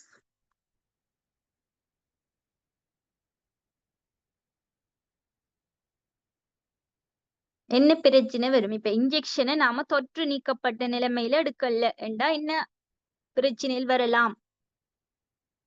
என்ன நடக்கும் சொல்லுங்க அப்போ. மைக் ஆன் பண்ணி பேசுங்க. ஓகே, மைக்ரோ ஆர்கனிசம்ஸ் உள்ள போகும். என்ன உள்ளுக்கு மைக்ரோ ஆர்கனிசம்ஸ் போயிடுச்சுன்னு சொன்னா ஓகே வெரி குட். இன்ஃபெக்ஷன்ஸ் என்ன இன்ஃபெக்ஷன்ஸ் ஆகலாம். இப்ப நாம தொற்று நீக்கப்பட்ட நிலைமைன்னு சொன்னா இப்ப ஸ்டெரைல் கண்டிஷன் என்ன தொற்று நீக்கப்பட்ட நிலைமை. நான் ஸ்டெரைல்ண்டா இப்ப ஸ்டெரைல்ண்டா தமிழ்ல என்ன தொற்று நீக்கிய நிலைமை கண்டிஷன். சரியா, தொற்று நீக்கியது. அப்ப என்ன தொற்று நீக்கிற ஸ்டெரைல் என்று சொன்னா இதுல இருக்கிற மைக்ரோ ஆர்கனிசம்ஸ் என்ன மைக்ரோ ஆர்கனிசம்ஸ் என்ன செய்யறோம்? மைக்ரோ ஆர்கனிசம்ஸ் அதோட சேர்த்து வேற வேற டஸ்ட்கள் என்ன வேற வேற இதுல இருக்கிற என்னென்ன அன்வான்ட் திங்ஸோ அது எல்லாத்தையும் வந்து ரிமூவ் பண்றோம். சரியா, அதான் ஸ்டெரைல் கண்டிஷன் சொல்றேன். உங்களுக்கு ஒரு சப்ஜெக்ட் செய்யறீங்க பார்மசியூட்டிக்ஸ்ல ஸ்டெரலைசேஷன் என்னென்ன ஸ்டெரலைசேஷன் ப்ரோசஸ் இருக்கு, அது எப்படி எப்படி செய்வோம்ங்கிற ஒரு ஃபுல் சப்ஜெக்டே இருக்கு, அதுல படிப்போம். சரி, அப்ப ஸ்டெரைல்ங்கிற விஷயம் வந்து மைக்ரோ ஆர்கனிசம்ஸ்ல இருந்து டஸ்ட்ல இருந்து அன்வான்ட் எது எது இருக்கோ அதெல்லாம் நீக்குறது.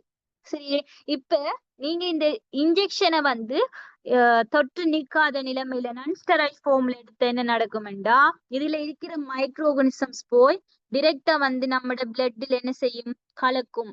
அதால சில தொற்று நோய்கள் இன்ஃபெக்ஷன்ஸ் வந்து வரலாம். சரி, அப்ப பிளட் வந்து நம்மட உடம்பு பூரா என்ன சர்க்குலேட் ஆகி இருக்கிற ஒரு லிக்யூட் இல்லையா? இப்ப பிளட் வந்து பிரெயினுக்கும் போகும். அப்ப ஒரு இடத்துல நீங்க ஒரு மைக்ரோ ஆர்கனிசம்ஸ வந்து பிளட்டுக்குள்ள இன்சர்ட் பண்ணினமெண்டா உள்புகுத்தினமெண்டா அது பிரெயின் வரைக்கும் போய் ஒரு இன்ஃபெக்ஷன்ஸ் என்ன செய்யும்? ஏற்படுத்தும். அதால என்ன செய்யணும்? கட்டாயம் நம்ம டிரெக்டா பிளட்டுக்குள்ள எடுக்கிற என்னென்ன டோசேஜ் ஃபார்ம்ஸ் இருக்கோ அது எல்லாமே வந்து ஸ்டெரைல் கண்டிஷன்ல தான் எடுக்கணும். சரி, அதுக்காகத்தான் பார்மசியூட்டிக்கல் அந்த டோசேஜ் ஃபார்ம் செய்யற கம்பெனிஸ்ல அந்த கண்டிஷனை போய் பார்த்தேன்டா உங்களுக்கு தெரியும். ஃபுல் அந்த அந்த செய்யற அந்த மனிதர்கள் கூட ஃபுல் வந்து என்ன செய்வாங்கன்னு சொன்னா அவங்கள ஃபுல்லா கவர் பண்ணி ஃபுல்லா இது அந்த செட் இருக்கு அவங்களுக்கு ஃபுல்லா கவர் பண்ணி அந்த கொரோனா செட் ஒன்று இருக்குமே அப்படி ஃபுல்லா போட்டுட்டு கண்ணுக்கும் இது போடுவாங்க. சரியா, அப்படி போட்டு ஒரு ஸ்பெக்ஸ் மாதிரி ஒரு இது போட்டுத்தான் அந்த இதுக்குள்ள போவாங்க. ஏனெண்டா அவங்களோட மூச்சுல இருந்து கூட மைக்ரோ ஆர்கனிசம்ஸ் வந்து அந்த அந்த அறைக்குள்ள போகக்கூடாது, போனா இன்ஃபெக்ஷன்ஸ் ஆயிரும். விளங்கிட்டு அதோட கலந்துரும் என்கிறதுக்காக மிச்சம் ஸ்டெரிலிட்டியான ஒரு கண்டிஷன்ல தான் நம்மளுக்கு வார ட்ரக்ஸ வந்து செய்வாங்க. சரி, ஓகே. அப்ப இந்த விஷயம் எல்லாம் கொஞ்சம் ஒரு இன்ட்ரோடக்ஷன் பார்ட்டுங்கிறதுக்காக கொஞ்சம் டீப்பாவே நான் சொல்றேன். இதுக்கு பிறகு உங்களுக்கு இது பழக்கமாகினு சொன்னா உங்களுக்கு நார்மலாவே சொல்லிட்டு போகலாம். ஓகே, அப்ப ஸ்டெரைல் என்று சொன்னா என்ன? கட்டாயம் தொற்று நீக்கப்பட்ட இதுல இருக்கேன். அப்ப ஸ்டெரைலான டோசேஜ் ஃபார்ம்ஸ் என்ன இருக்கேன்னு பார்த்தோம்னா இன்ஜெக்ஷன்ஸ் இருக்கு. பெரன்ட்ரல் மோஸ்டா வந்து இன்ஜெக்ஷன்ஸ் பெரன்ட்ரல்லையும் இன்ஜெக்ஷன்ஸ் இருக்கும். அடுத்தது வந்து ஐ ட்ராப்ஸ். சரியா, ஐ ட்ராப்ஸ் இதெல்லாம் மோஸ்டா வந்து ஸ்டெரைலான கண்டிஷன்ல தான் செய்வாங்க. இன்ஜெக்ஷன்ஸ் எல்லாம் எதுக்குள்ள வரும்னா பெரன்ட்ரல் டோசேஜ் ஃபார்முக்குள்ள வரும்.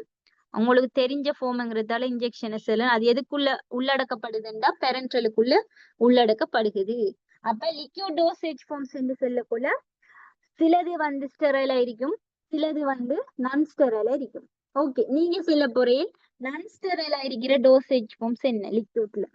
நான் ஸ்டெரைலுக்கு சொல்லிட்டேன் எக்ஸாம்பிள். நான் ஸ்டெரைலுக்கு என்னென்ன நான் ஸ்டெரைலா இருக்கலாம்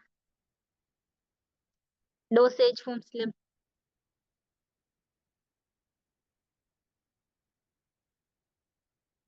என்ன ஆன்சர்ஸ் சொல்லுங்க பாப்போம்.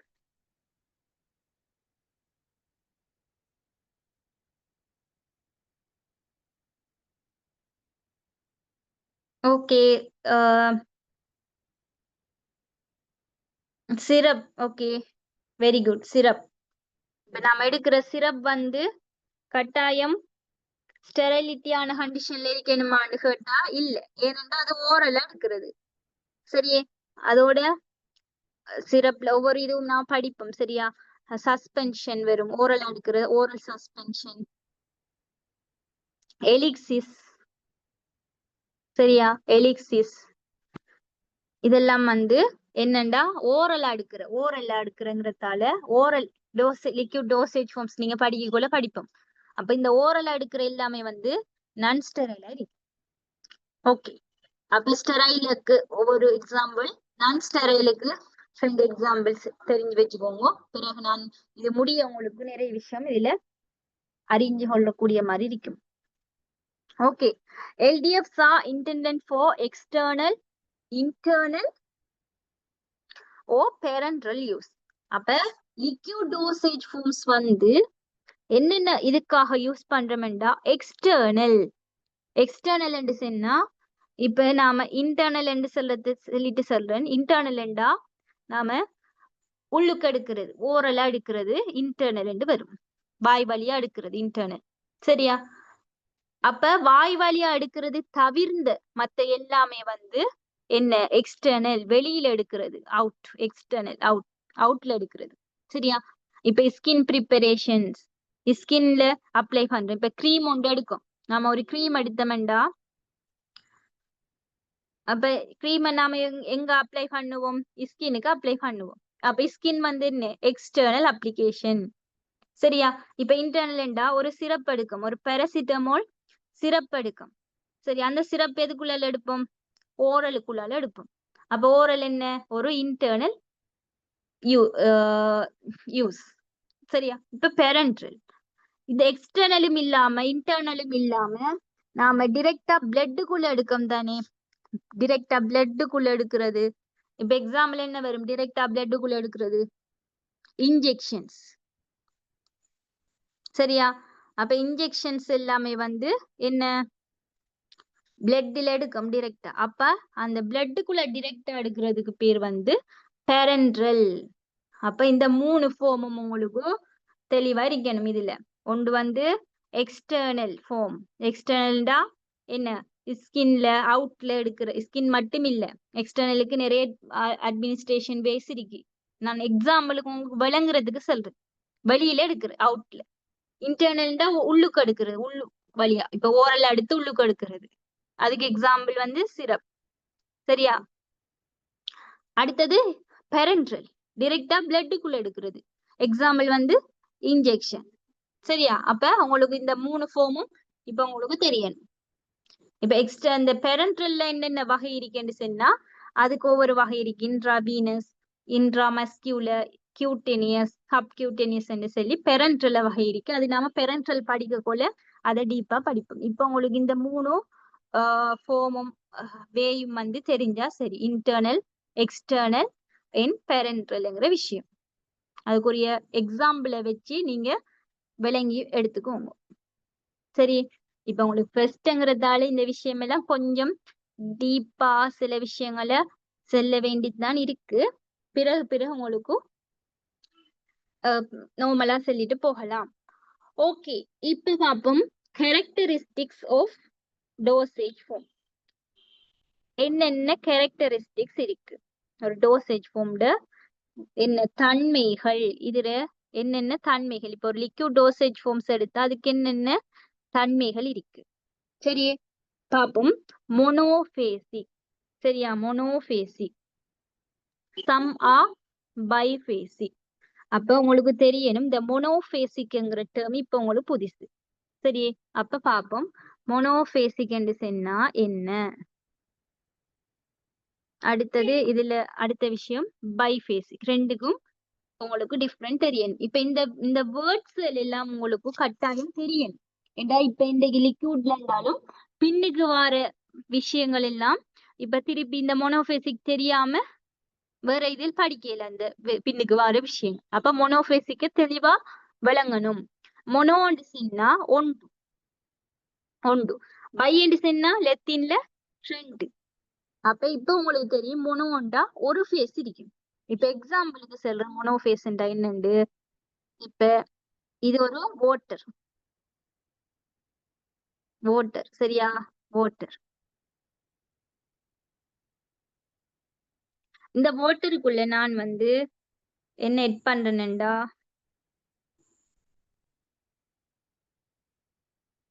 வாட்டருக்குள்ள நான் வந்து NaCl எட் பண்றேன், உப்பு. சரி, அப்ப எட் பண்ணினா இதுக்கு பிறகு இது என்னவா மாறும்? NaCl. இப்ப இது வாட்டரா இருந்தது, இப்ப என்னையா மாற போகுது?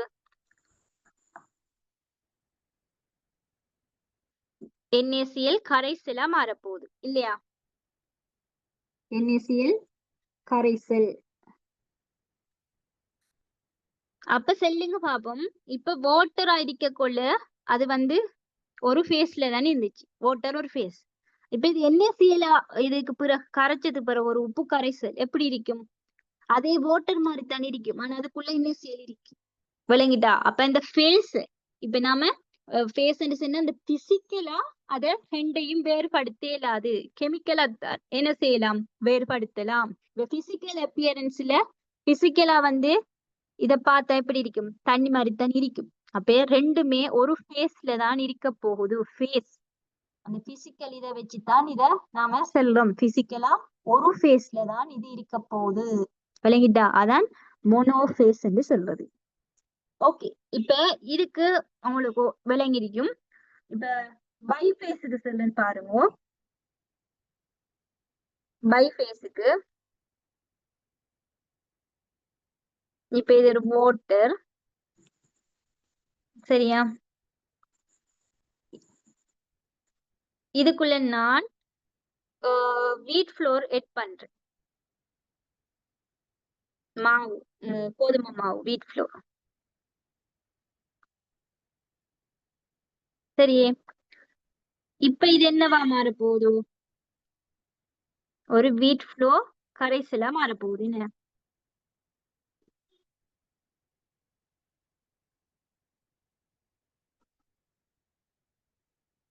வீட் ஃப்ளோர் கரைசல். ஓகே, அப்ப உங்களுக்கு தெரியணும் சரியா, இந்த ஃபேஸ் டிஃபரெண்ட் பண்ணி பாக்குறதுக்கு உங்களுக்கு தெரியணும்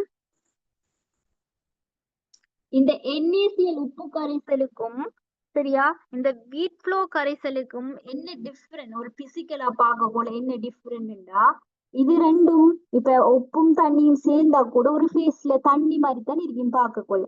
ரெண்டு ஃபேஸையும் டிஃபரெண்ட் பண்ணல. அது இப்ப உப்பையும், இப்ப உப்பு கரைசல்ல உப்பையும் தண்ணியை வாட்டரையும் வேறுபடுத்தலுமா? வேறுபடுத்த இயலாது. விளங்கிட்டா? கெமிக்கல் முறையில தான் வேறுபடுத்தலாம், பிசிக்கல் முறையில வேறுபடுத்தலாமா? இப்ப வடிகட்டல் முறையிலயோ இல்லாட்டி வேறு ஃபில்ட்ரேஷன் பண்ணியோ வேறுபடுத்த இயலாது. இது ரெண்டும் ஒரு ஃபார்ம்ல இருக்கும், அதான் மோனோஃபேஸ். ஆனா இந்த வீட் ஃப்ளோ கரைசலை வந்து பார்க்கக்கோலையே உங்களுக்கு தெரியும் ரெண்டும் வேற வேற ஃபேஸ்ல இருக்கும். அப்ப இத ஒரு பிசிக்கல் மெத்தட்ல வேறுபடுத்தலாம், என்ன ஃபில்டர் பண்ணியோ இல்லாட்டி வடிகட்டல் முறையாகவோ. இது ரெண்டு ஃபேஸையும், இந்த வீட் ஃப்ளோரையும் இந்த வாட்டரையும் என்ன செய்யலாம், வேறுபடுத்தலாம். ஏனென்றா இது ரெண்டும் ரெண்டு ஃபேஸ்ல இருக்கு. அப்ப இதத்தான் சொல்ற பைஃபேஸ் என்று சொல்லும். சரியா? பைஃபேஸ் என்று சொல்றோம்.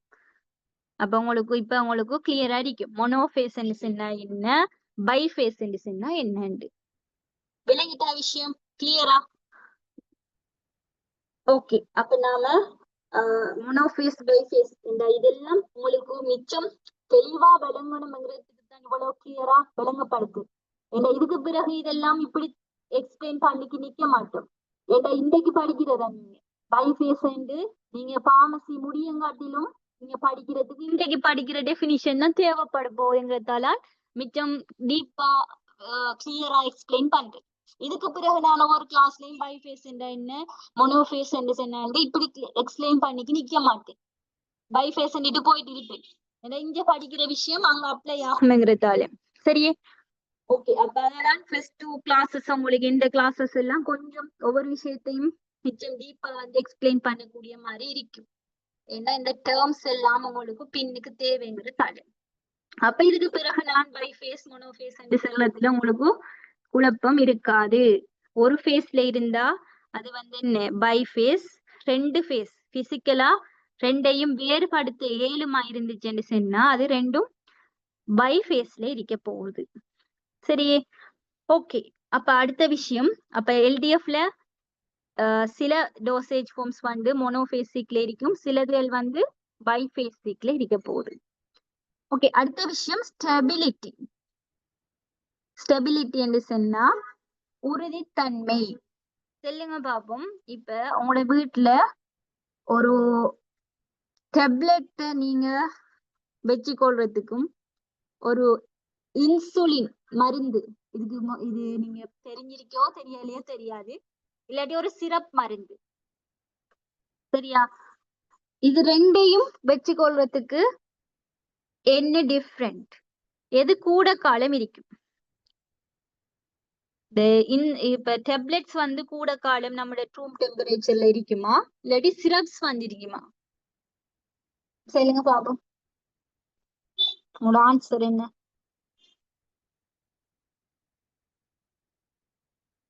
எது கூட காலம் இருக்கும்? Tablets. Very good.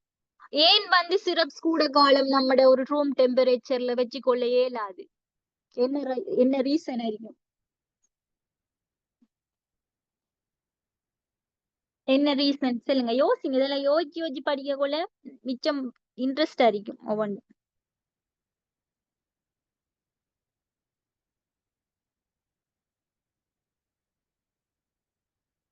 Okay, very good. பிரிகை அடையும் கெமிக்கல்ஸ். ஓகே,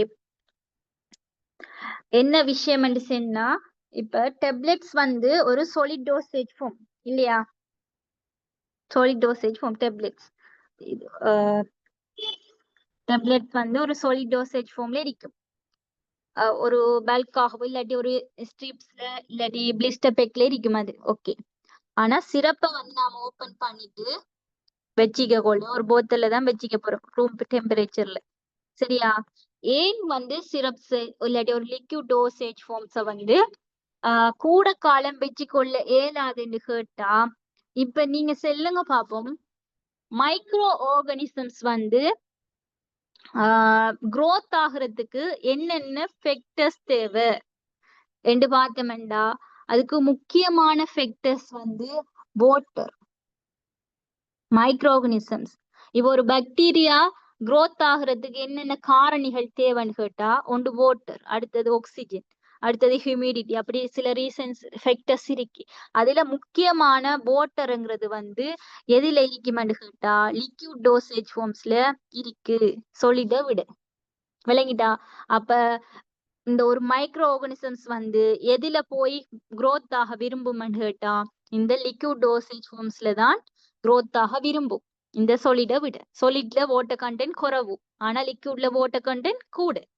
அதால லிக்விட் டோசேஜ் ஃபார்ம்ஸ வந்து மைக்ரோ ஆர்கானிசம்ஸ் வந்து அட்டாக் பண்ணி அதுல growth ஆகிறதுக்கு சான்ஸ் கூட. அதால தான் என்ன செய்யலாது, லிக்விட் டோசேஜ் ஃபார்ம்ஸ் கூட காலம் ஸ்டோர் பண்ணி வைக்கலாது. ஏண்டா என்ன கண்டாமினேஷன் ஆகிரும். கண்டாமினேஷன் என்ன, மைக்ரோ ஆர்கானிசம்ஸால அது வந்து பழுதாகிடும். அதான் கண்டாமினேஷன் என்று சொல்றது, சரியா? கண்டாமினேஷன்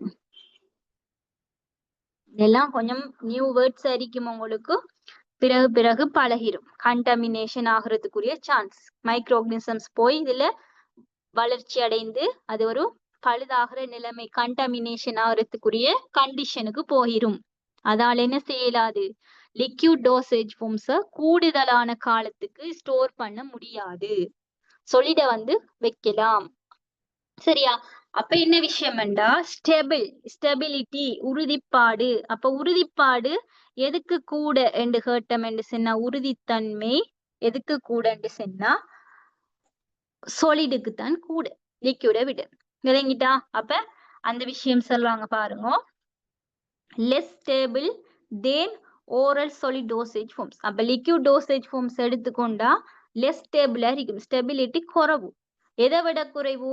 ஓரல் சாலிட் டோசேஜ் ஃபார்மை விட லெஸ் ஸ்டேபிளா இருக்க போகுது. எது? Liquid dosage form. சரி, ஓகே.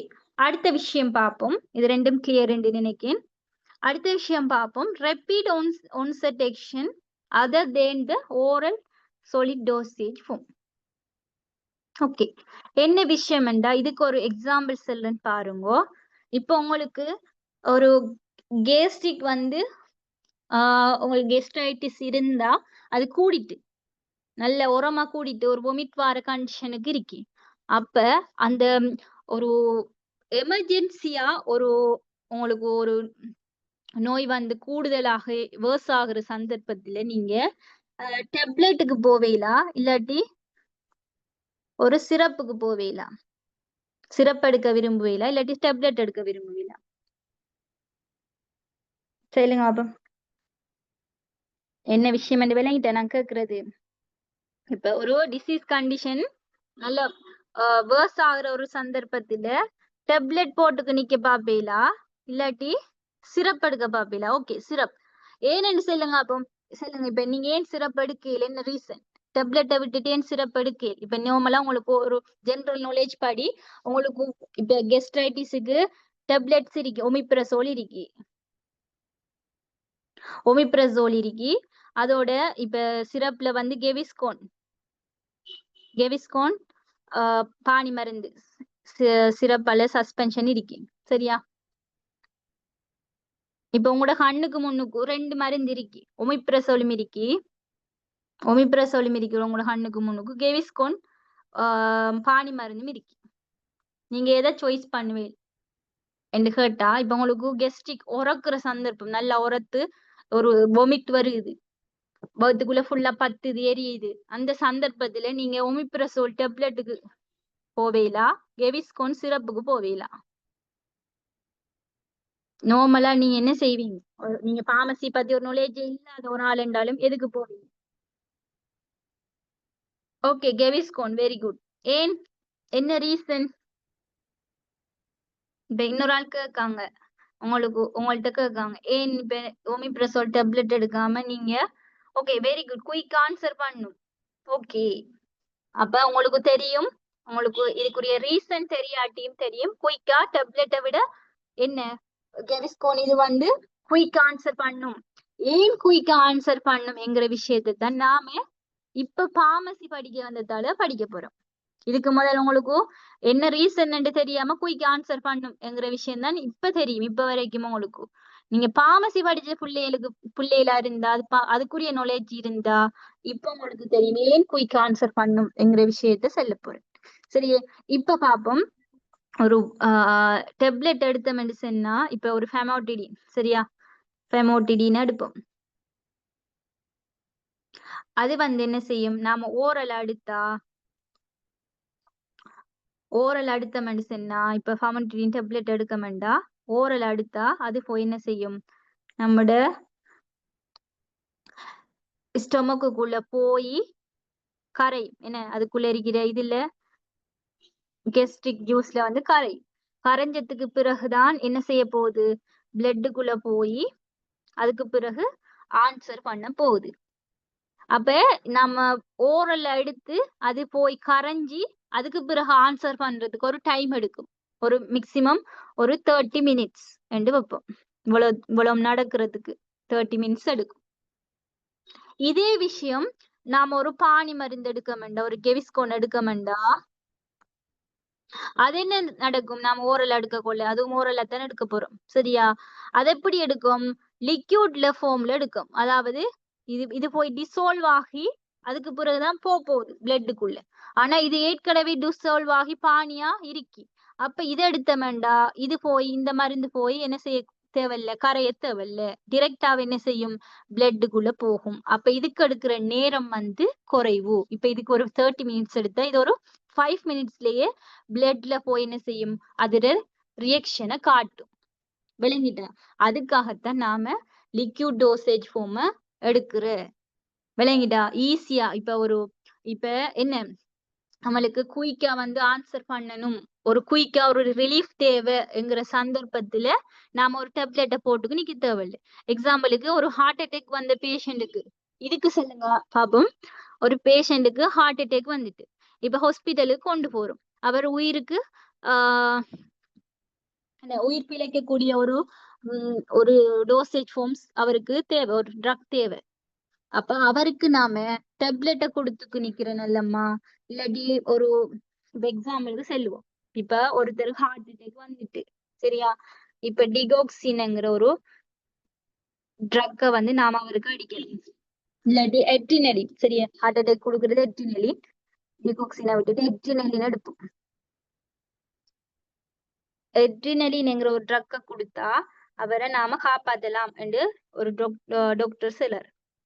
எட்ரினலின் சரியா, இந்த எட்ரினலின் வந்து 3 ஃபார்ம்ல இருக்கு. ஒன்று சொலிட்ல இருக்கு டெப்லெட்டா, சரியா, சொலிட் டெப்லெட்டா இருக்கு. அடுத்தது ஒரு சிரப் ஃபார்ம்ல இருக்கு, சரியா, சிரப்ல இருக்கு. அடுத்தது இன்ஜெக்ஷன்ல இருக்கு.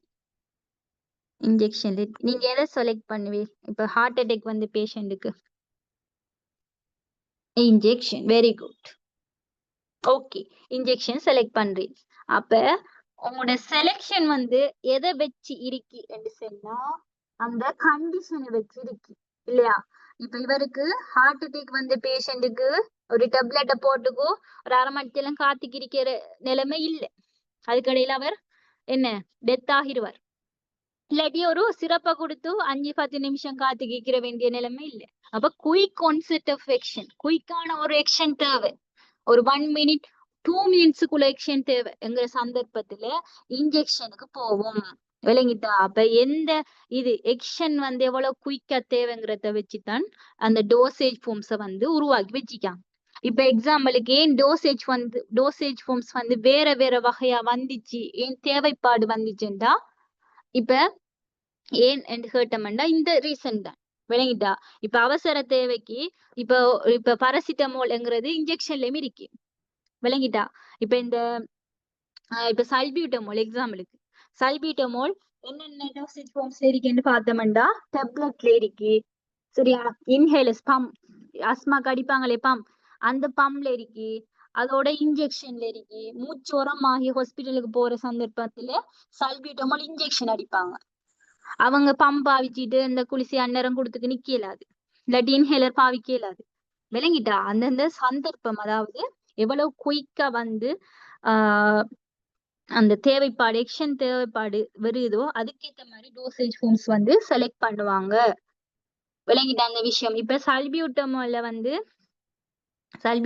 வந்து கண்டுபிடிச்சு போட்டு என்ன செய்யறாங்க, ஒரு டெப்லெட் ஃபார்ம்லயே மட்டும் வச்சுக்கொண்டா, சல்பியூட்டமல் என்றாலே டெப்லெட்ல தான் இருக்கு என்று சொன்னா இப்ப ஒரு மூச்சோரமாகி அஸ்மா உரமாகி போற ஒருத்தருக்கு அந்த டெப்லெட் மட்டும்தான் இருக்கு சல்பியூட்டமல்ல, வேற இன்ஜெக்ஷன் இல்ல, இன்ஹேலர் இல்ல, டெப்லெட் இல்ல என்று சொன்னா டெப்லெட் மட்டும்தானே இருக்கு, வேற எந்த டோசேஜ் ஃபார்ம்ஸ் இல்ல என்று சொன்னா எவ்வளவு கஷ்டம் என்று யோசிச்சு பாருங்க. இப்ப டெப்லெட்டை கரைச்சு கொடுக்கலுமா? இல்ல. கரைச்சு கொடுத்தாலும் டெப்லெட்டை கரைச்சு இன்ஜெக்ஷன்ல அடிக்கலுமா? இல்ல. அந்த அந்த தேவை இருக்கிற சந்தர்ப்பத்துலதான் ஒரு ஒரு ட்ரக்குக்கு வேறு வேறு வகையான டோசேஜ் ஃபார்ம்ஸ் என்ன செய்யறாங்க, கண்டுபிடிச்சிருக்காங்க. ஒன்று இன்ஜெக்ஷனாக, அடுத்தது வந்து லிக்யூடாக, அடுத்தது வந்து டெப்லெட்டாக, அடுத்தது வந்து இன்ஹேலர்ஸாக. விளங்கிட்டா? ஏன் டோசேஜ் ஃபார்ம்ஸ் டிஃப்ரெண்ட் வந்து தேவை வந்துச்சுன்னு சொன்னா இந்த ரீசனுக்காகத்தான் வந்துச்சு. சரி, அப்ப லிக்யூட எடுத்து சொன்னா என்ன நடக்கும்? லிக்யூட் வந்து ரெப்பிட் ஆன்செட் ஆக்ஷன் வந்து அத ஓரல் சாலிட் டோசேஜ் ஃபார்மை விட என்ன கூடிய இருக்க போகுது. விளங்கிட்டா? அது ஒரு நன்மை. ஓகே, அடுத்த விஷயம் நான் சொன்ன விஷயம்தான் microbial contamination is comparatively high. அதாவது இப்ப உங்களுக்கு நான் சொன்னேன் ஏன் சொலிடை விட லிக்யூட் வந்து அந்த கூட காலம் வந்து வைக்க இயலாதுன்னு சொன்னா ஏன் வைக்க இயலாது? மைக்ரோபியல் கண்டமினேஷன், மைக்ரோ ஆர்கானிசம்ஸ் வந்து அதுல வாழ்றது growth ஆகிறதுக்குரிய சந்தர்ப்பம் வந்து என்ன அரிக்கும், கூடி அரிக்க போகுது. அந்த மைக்ரோபியல் கண்டமினேஷனால என்ன கம்பேரிட்டிவ்லி ஹை அரிக்கும். எதுக்கு? எல்டிஎஃப்க்கு. சரி, ஓகே. அடுத்தது best choice for children in all patients. இது நல்லா விளங்கிக்கோங்க. இப்ப ஏன் லிக்விட் டோசேஜ் ஃபார்ம்ஸை கண்டுபிடிச்சு என்ற ரீசனுக்கு ஒரு மெயின் ரீசன் வந்து இதான். இப்ப ஒரு ஒரு வயசு குழந்தைக்கு ஒரு வயசு, அந்த பிள்ளைக்கு வயசு வந்து ஒரு வயசு இல்லாட்டி ஒரு வயசு குறைஞ்ச பிள்ளை, சரியா? இதுகளுக்கு வந்து இப்ப நாம டெப்லெட் கொடுக்கலாமா? சொல்லுங்க அப்ப, டெப்லெட்டை கொடுக்கலாமா இவங்களுக்கு? விழுங்க ஏழுமா இவங்களுக்கு?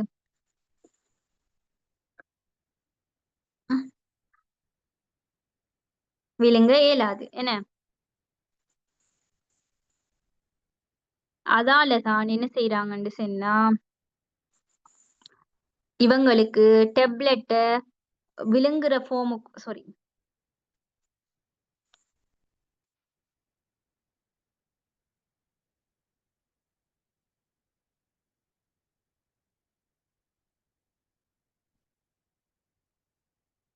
ஓகே. அப்ப அந்த 1 இயர் ஓல்டு பேபிக்கோ இல்லாட்டி அதை விட குறைஞ்ச பிள்ளைகளுக்கும் என்ன செய்ய இயலாது, ஒரு டெப்லெட்டை விழுங்க இயலாது என்ன, ஸ்வெலோ பண்றது கஷ்டம். அப்ப அந்த சந்தர்ப்பத்துல தான் என்ன செய்யறோம், அத ஒரு லிக்யூட் ஃபார்முக்கு மாத்தி லிக்யூட் டோசேஜ் ஃபார்ம்ஸா வச்சிருக்கோம்.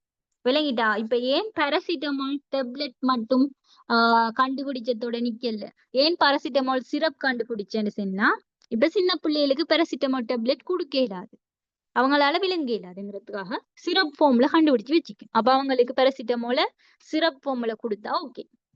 விளங்கிட்டா? அந்த விஷயத்துக்காகத்தான் அதோட ஓல்ட் பேஷண்ட்ஸ், இப்ப வயசு போனவங்க ஒரு 70-80 வயசுல இருக்கிறவங்களுக்கு நிறைய பேருக்கு டெப்லெட் விழுங்க இல்லாம போகும் என்ன. அந்த சந்தர்ப்பத்துல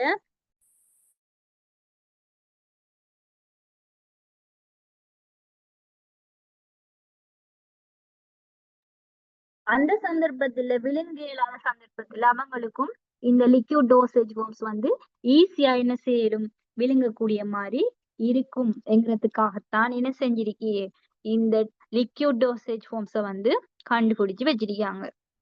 விளங்கிட்டா? அப்ப ஏன் லிக்யூட் டோசேஜ் ஃபார்ம்ஸ் தேவைப்பாடு வந்துச்சு என்ற விஷயமும் இதுல ஒரு முக்கியமான விஷயம். ஓகே, அடுத்த விஷயம் பலெட்டபிள். சரியா? இப்ப சொல்லுங்க அப்போ, இப்ப ஒரு டெப்லெட் எடுக்கிறத விட ஒரு சிரப் எடுக்கிறது ஒரு விருப்பம் இருக்கும் எல்லாருக்கும் என்ன. இப்ப உங்களுக்கு தான் நீங்க டெப்லெட் போறதை விட ஒரு சிரப்பை குடிக்கிறதுக்கு விருப்பப்படுவீங்க. குயிக்கா வந்து பல ஈஸியா இருக்கும், அதோட நம்மளுக்கு விரும்பக்கூடிய மாதிரி இருக்கும். அதான் பெலட்டபிள்னு சொல்ற விஷயம். இது solid dosage ஃபார்மை விட லிக்யூடுக்கு இருக்கிற ஒரு நன்மை. சரி, அப்ப இவ்வளவு விஷயம் வந்து லிக்யூட் டோசேஜ் ஃபார்ம்ஸ்ல கேரக்டரிஸ்டிக்ஸுக்குள்ள வரும். ஓகே, இந்த விஷயம் எல்லாம் கொஞ்சம் டீப்பா உங்களுக்கு இன்னைக்கு சொல்றேன். நாளை கிளாஸ் வந்து இந்த அளவுக்கு டீப்பா போக வேண்டிய அவசியம் இருக்காது. ஏண்டா இன்னைக்கு சில நியூ வேர்ட்ஸ் உங்களுக்கு வரும்ங்கிறதால அந்த ஒவ்வொரு விஷயத்தையும் கொஞ்சம் கிளியரா எக்ஸ்பிளைன் பண்ணிட்டு தான் போகணும்ங்கிறதுக்காகத்தான் இன்றைய கிளாஸ் வந்து உங்களோட சிலபஸ்ல இருந்து அதுக்கு பிறகு டோசேஜ் ஃபார்ம்ஸ் வந்து அதுக்கு பிறகு என்னென்ன டோசேஜ் ஃபார்ம்ஸ் உங்களுக்கு இருக்குங்கிற விஷயத்துல இருந்து இன்றைக்கு கொஞ்சம் இன்ட்ரோடக்ஷனுங்கிறதால சில விஷயம் டீப்பா எக்ஸ்பிளைன் பண்ணி முடிச்சிருக்கு. பின்னுக்கு உங்களுக்கு படிப்பிச்சுக்கு போகல இந்த விஷயங்கள் இப்ப ஸ்டெரிலிட்டி இன்றைய படிச்சோம், அடுத்தது மோனோஃபேசிக், இதெல்லாம் ரிப்பீட்டடா வரும்ங்கிறதால திருப்பி எக்ஸ்பிளைன் பண்ண வேண்டிய அவசியம் இல்லை. அதனால ஃபர்ஸ்ட்டுக்கு கொஞ்சம் ஒரு 2 கிளாஸ் 3 கிளாஸ் வந்து உங்களுக்கு சில விஷயங்களை டீப்பா எடுத்துக்கொண்டே இருந்தா பின்னுக்கு ஈஸியா இருக்கும். அதுக்கு பிறகு நாம கொஞ்சம் ஸ்மூத்தா போகக்கூடிய மாதிரி இருக்கும். ஓகே, இப்ப இதோட இந்த கிளாஸை முடிப்போம். நாளைக்கு உங்களுக்கு நான் இதோட கண்டினியூஸ் நாளை கிளாஸ்ல உங்களுக்கு செய்யக்கூடிய மாதிரி இருக்கும். உங்களுக்கு லிக்விட் டோசேஜ் ஃபார்ம்ஸ் 3 PDF கிட்ட இருக்கு, ஒவ்வொன்றா போகும். அதுக்கிடையில சிம்னா மிஸ் வந்து solid dosage forms வந்து ஸ்டார்ட் பண்ணுவாங்க. பெரலா ரெண்டும், நான் வந்து லிக்விட் செய்வேன், அவங்க solid செய்வாங்க. பெரலா ரெண்டையும் கொண்டு போவோம். ஓகே, இந்த மந்த் எண்டில் உங்களுக்கு 8 கிளாஸ் முடிய 2 டோசேஜ் ஃபார்ம்ஸ்லயும் ஒரு MCQ டெஸ்ட் வந்திருக்கும். 10 கொஸ்டினை உள்ளடக்கின மாதிரி ஒரு MCQ டெஸ்ட் வந்திருக்கும். சரி, இப்ப இந்த லிக்யூட்லயும் ஒவ்வொன்று முடிய பாஸ் பேப்பர்ஸ் கொஸ்டின் போட்டிருப்போம். இந்த பிடிஎஃப்ல பார்த்தா உங்களுக்கு தெரியும். பிடிஎஃப் பிரிண்ட் பண்ணி வச்சுக்கோங்க. பிரிண்ட் பண்ணி வச்சு நான் சொல்ற பாயிண்ட்ஸ் எல்லாம் அதில் நோட் பண்ணி படிங்க. ஓகே, ஃபியூச்சர் கிளாஸ்ல இன்னும் சில விஷயங்களும் உங்களுக்கு ஷேர் பண்ணக்கூடிய மாதிரி இருக்கும். ஓகே, இந்த கிளாஸ் இதோட முடிச்சுக்குவோம். எதுவும் உங்களுக்கு பிரச்சனைகள் எதுவும் இருந்துச்சுன்னா, டவுட்ஸ் இருந்துச்சுன்னா கான்டாக்ட் பண்ணி கேளுங்க. Okay, thank you.